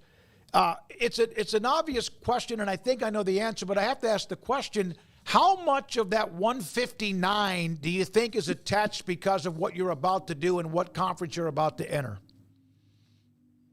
Well, it's the reason for the record. No two ways about it. Again, the strength of our donor base has always been a differentiator for us and a competitive advantage. Our donors have always punched above our weight class and helped us to close the gap competitively so that we could, effort to compete nationally, which, by the way, I think we've done quite well across our 17 sports. leading into the ACC. But this moment can't be replicated. And there was a sense and a belief that, when we achieved ACC membership and, as David Miller said, got back where we belonged, that there would be an entirely different level, not just to the existing support base, but also many people who would just respond to the magnitude of the moment. And that's what occurred. I mean, 100 million of it can be directly attributed to the First Week Society. That's the group of individuals that within a week of the invitation on September 1st, 2023, pledged $100 million towards our competitiveness in the ACC. So, you have all this construction, you have all this momentum. Do you have to – you were a North Carolina grad it's been a long-time member of the ACC. You were at Oklahoma for, I think, 7 years or so before UT Chattanooga. You've been around SMU for quite some time. Do you still at times have to pinch yourself that this is happening? Yes, absolutely. Again, I mean, so I've been at SMU for 12 years, and so I haven't been here obviously the entirety of this journey, but certainly long enough to feel and to appreciate, again, all of the little moments and big moments that made July 1st, 2024 a reality, and what it means to our community and to Mustangs everywhere. And so it's not lost on me. Again, I do pinch myself. I mentioned that it's still surreal at times. I think that's going to continue as we get into competition and we host our first men's soccer game against an ACC opponent, and then women's soccer, and then football, and then volleyball, and so on. Obviously, the September 28th game against Florida State, I think it's going to be a really special day on the hilltop. By the way, when you have that game, you need to make sure that you have private investigators watching for one of our co-hosts. He's on vacation. Paul Catalina is an FSU grad. You cannot, please, allow him in that stadium because he's like drooling over the opportunity. Well, tell Paul if he's just throwing an SMU hat, I'll host him in my suite. Hey. Oh, my God. You know what? I know he'll do that. He went to a KU men's basketball game with his wife, Amanda, and he's never had any alliance or allegiance to them, and he bought like a KU jersey and wore it, even though he covers Baylor here, but we cover all of the Big 12 and also college athletics, as you mentioned earlier. I will absolutely pass that along to him. It's just going to have to be a Mustang for the day. That's all we ask. We don't have to be his number one team or his favorite team all the time, but for that day, he's got to be a Mustang. I love it. All right. Rhett Lashley's a terrific coach. We've had him on the show and really appreciate every time that he's joined us. There's obviously a lot of juice when it comes to the football program right now. How much more energy do you feel, not just in terms with the football program, but in recruiting and the attention and maybe some of the reception that football and other sports are starting to receive, knowing the affiliation that you're now going to be a part of? Is there a noticeable difference already in that regard, much like there is with, let's say, donors and things of that nature? There is. That's another one where I'll tell you, we always felt that the one thing we were missing was this affiliation with the ACC or, a power conference, so to speak. And it was really the only limiter or limiting factor in our recruiting success, our competitive success, our ability to attract and retain the best coaches, et cetera. And that's proven out. I mean, I think it's well documented, and you asked specifically about football, so I'll talk about that. One of the ways that we have strung together 10-win seasons and a national ranking to end the season and some big-time wins. We're the winningest program in the state of Texas the last 5 years in the sport of football, has been through transfers who are from the area, but out of high school, for various reasons, didn't commit to us. We were in the mix. We could get in their final 3 or 5. But at the end of the day, they felt like they wanted to play against, quote, the best, and they wanted to play in one of those conferences. And now what we're seeing across all our sports is that those young men and women are now saying they want to come to SMU out of high school because they don't feel like they need to leave Dallas to compete against the best and at the highest level. So it's a game changer in every way. Rick, as you have this celebration, and really it's been ongoing, as you mentioned, since it was confirmed that you were going to join the ACC. As you know, the landscape in college athletics is crazy, not just NIL, the portal, et cetera, now revenue sharing. How much do you have to keep your eye on what is happening in the courtroom right now with the ACC, Florida State, and others? Well, we're certainly paying attention nationally, and I'm part of those conversations relative to the national litigation, the House settlement, and by extension, the settlement potentially of several other cases, and how we're going to need to be thinking about that, how we're going to need to be structured, how we're going to need to resource it. So those conversations are ongoing.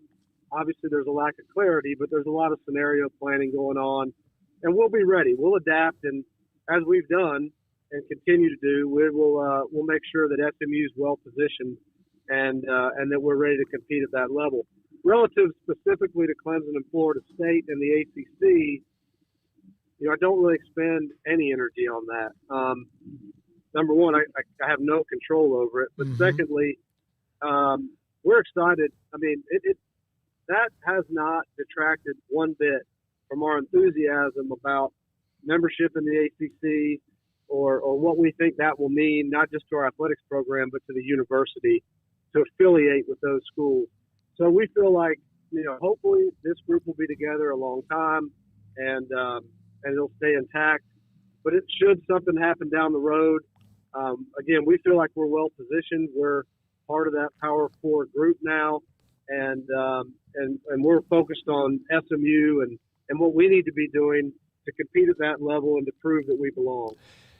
After being a part of Group of Five or whatever, again, other conferences outside of the what they called the Power Five, now Power Four, as you're a part of that, with how things have changed, with revenue sharing, can you, and it's a challenge even for those who are the alphas, who have all the money in the world, how difficult do you think it would have been to go into the next part of SMU football or athletics if you weren't a part of the ACC with the revenue?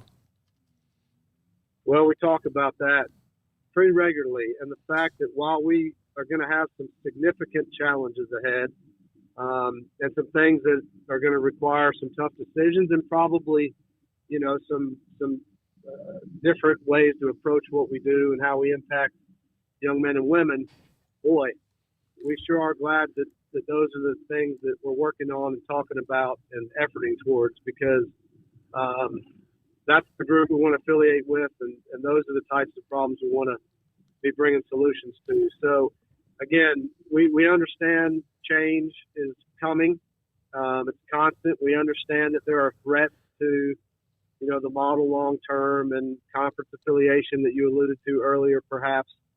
But we are just so grateful because now that we're part of those 70 schools, we feel like that has staying power and that's an environment that we can be very competitive in over both the short and the long term. So, we got in just in the nick of time is how we talk about it. I've even seen some quotes from an AD or two that are a part of what you could consider, alpha. I mean, they have they have all the money, the logo and all of that. And yet sometimes I see them say that they're concerned about making sure they can keep all their other sports afloat. And yet a lot of it's because a lot of them have moved and have created a lot of this where we are today. Will you do everything possible to make sure, and with the $159 million and whatever else, that SMU stays its course with what you have across the board right now that you mentioned that's been so successful? Yes. I mean, again, we're going to have to prioritize, and we're going to have to, do some things differently, as will everyone.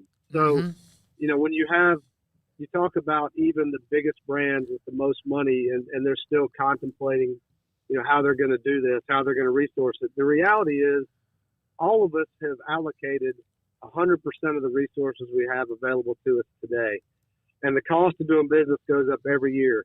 And 22% of everything we do today and going forward is going to be allocated to the student athletes.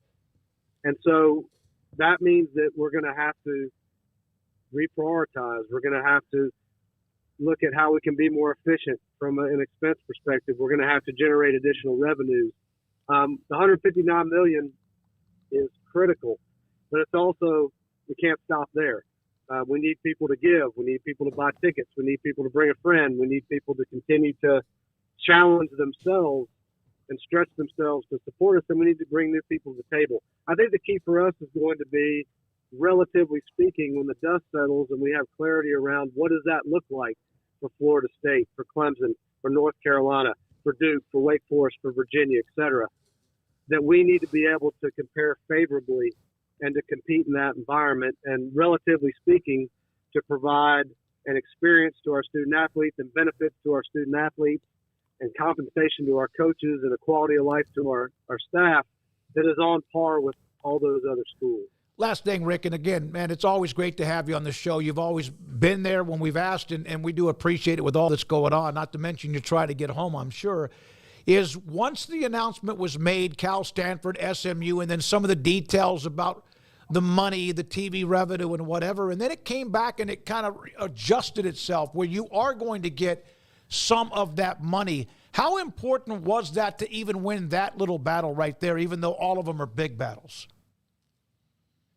Yeah, like every dollar counts, and I'm on my way now to an event with our men's basketball coach and some former players and some donors. So it again, the engagement level, the revenue piece never stops. But it was big, and the key there was to ensure that we were going to, at least from the very beginning, not take a step back from a revenue perspective. And then going forward, again, the opportunities and or the guaranteed revenues were going to move us in a positive direction.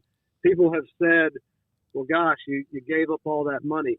We didn't give up any money. We were never going to have that money. We were never going to get that money in any other scenario. And so what we did is, again, there are positive revenues that will accrue to us, but the opportunities that we have now to go out and significantly generate revenues in other categories is unmatched. There's nothing else we could have done to bring these opportunities to bear, not just for athletics, but again, for SMU. And so we view it as an investment. We view it as a net positive from a revenue perspective, both short-term and long-term. And then again, thanks to our generous donors, kind of where we started this conversation, they're helping us close the gap competitively in those buckets that, for a few years, we won't participate in. Last thing, can you now also be a voice of reason and knowledge to all of those who are the FBS that are in the Power Four conferences about what the Group of Five or other schools still need to make sure that you've been a part of that and that they are taken care of? Well, perhaps. I mean, I haven't thought through that part of it, but I will say that one of the things that I've tried and will continue to effort to bring to the ACC and to that group of athletics directors and leaders is, I think, a perspective that this is an awesome thing. Mm-hmm. And this is a powerful thing, and we are all incredibly fortunate to be a part of it and to affiliate with one another. And yes, there are challenges, and again, we can go back through all that stuff, but everybody has those. We're no different. There's only one that's ever going to have the most. Right now, that's not us. But let's not lose sight of the incredible conference that we're a part of, the success that it's already having and can have in the future. And let's come together to ensure that that future is healthy and that we continue to grow and to advance our position among all the conferences. Thank you. Good luck on July 1st, man. I know that's going to be an amazing day. We'll be having somebody on that day to also discuss that celebration. Rick, thank you. Congratulations on everything you've been able to accomplish. I know, as you said, a lot of work to be done for everybody. Enjoy that event. Thank you very much for giving us your time.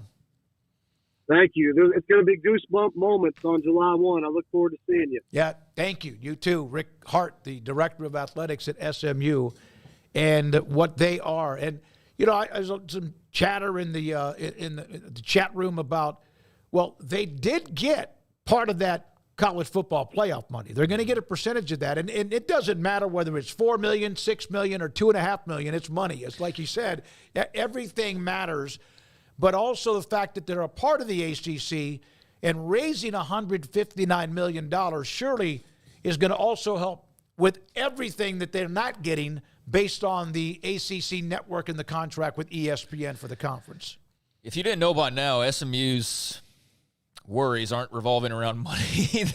Eventually, you've got to make money from the ACC. You've got to get on the regular payout that the rest of the conference membership has. But I think that they went and threaded a needle, that if they had waited longer than they did, then maybe they're sitting out there in the cold for the foreseeable future. So you talk about striking while the iron's hot or threading the needle or however you want to refer it to, the move they made last summer to initially get themselves what looked like into the Pac-12 until that fell apart, but then to be able to pivot and then find a home in the ACC.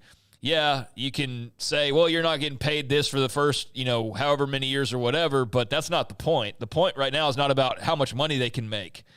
Clearly, the point is how much money can we raise, put ourselves in a great position, and then the rest will come in time. And I think that they did something that we could potentially look back on decades from now and say, like, holy crap, that was a huge moment in SMU athletics and in state of Texas athletics at the college level. And imagine had that not happened, who knows what the landscape looks like in 5 years.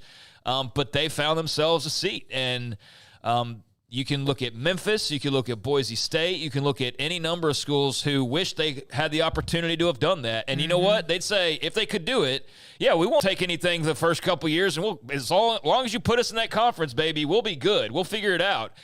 So SMU was able to do that, and I think that they're going to be a really interesting team to watch. They don't have a large fan base. The fan base they do have, it just depends on who you're interacting with.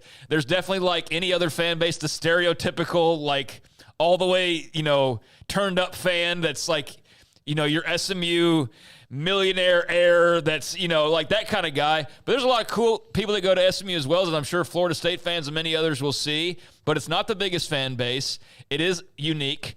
And I'm just very intrigued by how all of this works for them because it is a big swing at the plate. And so far they've hit, a double, let's say, maybe even a triple. And who knows, maybe we're calling it a home run. I think initially it's a home run. It's just a matter that they need a couple of more of them. Right, but that's fair. They're in the game. One of the things that I have not quite understood during all of this realignment where there were former Group of Five schools that were able to join major conferences, for example, Cincinnati, Houston, UCF, BYU was, I've always thought of them, or it's like, well, why are they getting, some of the teams that also got a life raft are like looking at SMU at times, I'm like, listen, you got one. Yeah. Don't forget TCU even got one, right? Back in the day. So, the Big 12 itself was on the verge of everybody being scattered in life rafts, like the Titanic survivors, all trying to like stay together as best they can, because had the Texas OU move gone through and they didn't respond, and I know there's like hindsight 2020 of like, well, they really shouldn't have added Cincinnati, or there's that. I don't care about any of that. What happened, and they made the moves they felt that they needed to make, and look what it's turned into. It's turned into, basically taking they did. They took 4 schools from the Pac-12. They're stronger than they ever could have imagined that they would be after OU and Texas news popped. And so, I think I've seen some of that too from, let's say just a UCF fan or something. They're like, oh, SMU, ew, gross. And it's like, yeah, you were right there playing in the same conference with them 2 years ago, so. On the outside looking in. Yeah, and so I do think that kind of gets lost. But I think that's just human nature. It's like, I'm in this club and you're not, and we do that with everything. Those are the kind of things, though, when it's just purely hypocritical. It's fan-based, yeah. But, by the way, Tennessee just beat Florida State 7-2. First time they're in the baseball national championship game since 1951. And it guarantees an all-SEC final because they will play either Florida or A&M, who's coming up tonight. If A&M wins, then it's A&M versus Tennessee for all the marbles on Saturday night. And if Florida wins, then we'll get a Game 3 between the Gators and the Aggies. But, yeah, the final 3 teams standing are all SEC, and that guarantees the championship game will be as well. Isn't there a series? The championship, isn't it a series? It should be a three or 5 game. Yeah, when they go to the weekend, but it's going to be Tennessee against either A&M or Florida as an all-SEC. But Tennessee, first time since 1951. I like their coach. He's got some turd in him. But I do kind of like him. I've seen, and I haven't paid very close attention at all to Texas baseball since, like, the season ended. But I know that when they were talking about, like, do we need to move on and go hire a new coach, like, Tennessee was exactly where a lot of them were looking. As you can imagine, sure, of course. Like, look at what they're doing. You'd love to have him as your head coach. But, what a team. They're really good, and, they take care. And so take care of business. And so Paul Catalina still waiting on watching Florida State winning a College World Series. They used to have number 1 ranked teams go through there with great records. Mike Martin was the coach who had a Hall of Fame career, but they made a nice run. But Tennessee, just in case there was a little bit of that, well, wait a minute, it wasn't a check swing or whatever. Tennessee just thumped them 7-2. If A&M wins tonight, they'll start the series Saturday. That's Paul's runner-up. If Florida wins tonight, then they'll have a game tomorrow, and the winner will then head to play Tennessee this weekend. Yeah. So Paul still has A&M alive, I guess you could say. So there's that saving grace. You want to know a bad day for him in college baseball? Florida State loses and Florida wins. Oh, yeah, that'd be funny. Yeah, that would just, like, eat him alive, as he's maybe like the mosquitoes are in where he is in California. All right. So, again, let's let you know about tomorrow. There's a couple of interviews that we have not used that we will have tomorrow, along with some of the best of, and appreciate a lot of the comments about the different segments we had today, starting off with RG3, Dr. Atkins, and I love the interview with Rick Hart. That was great. Thanks to Brad Sutton for helping that. Oh, yeah. I should also say I appreciate him taking on the question about Florida State and the rumblings coming out of the ACC. That still is playing out.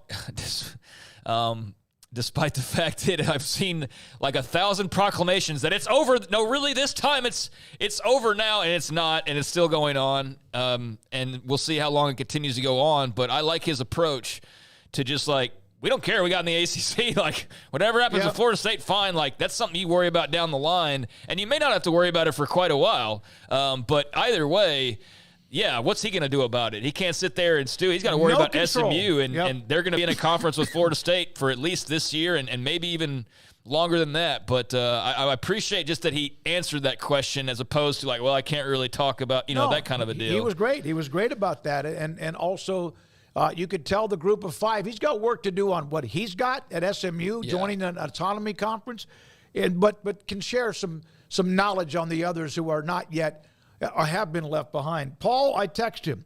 Rick Hart said you can watch the FSU game in his suite if you wear an SMU cap throughout the game. As long as FSU wins, I will wear whatever he wants. Don't say that. Well played, Paul. Okay. Well, bathing suit it is, Paul. Don't say you'll do anything. We'll discuss that at another moment. That's a cool offer, and we need to I guess reconvene on that at a later date when we get closer to the season. All right. Thanks to those of you who have made the comments on today's show, who have been a part of the conversations, either with the guests we've had or just other conversations you're having amongst yourself. We appreciate that. 48.4 is where we are. We'd love to come on tomorrow and then Friday, and let's push that up another few hundred and get ourselves closer and closer to 50,000 subscribers. Garrett Ross, thank you very much. Yes, sir. Emery Winters dialing up 365 Sports tonight. For Craig Smoke, who I'll see again, I'll see him tomorrow at the funeral, but also on Friday, we'll be back in the studio Friday. Remember, same stuff tomorrow between 3 and 6, 365 Sports tonight. I'm David Smoke. Thank you so much, and have a great night.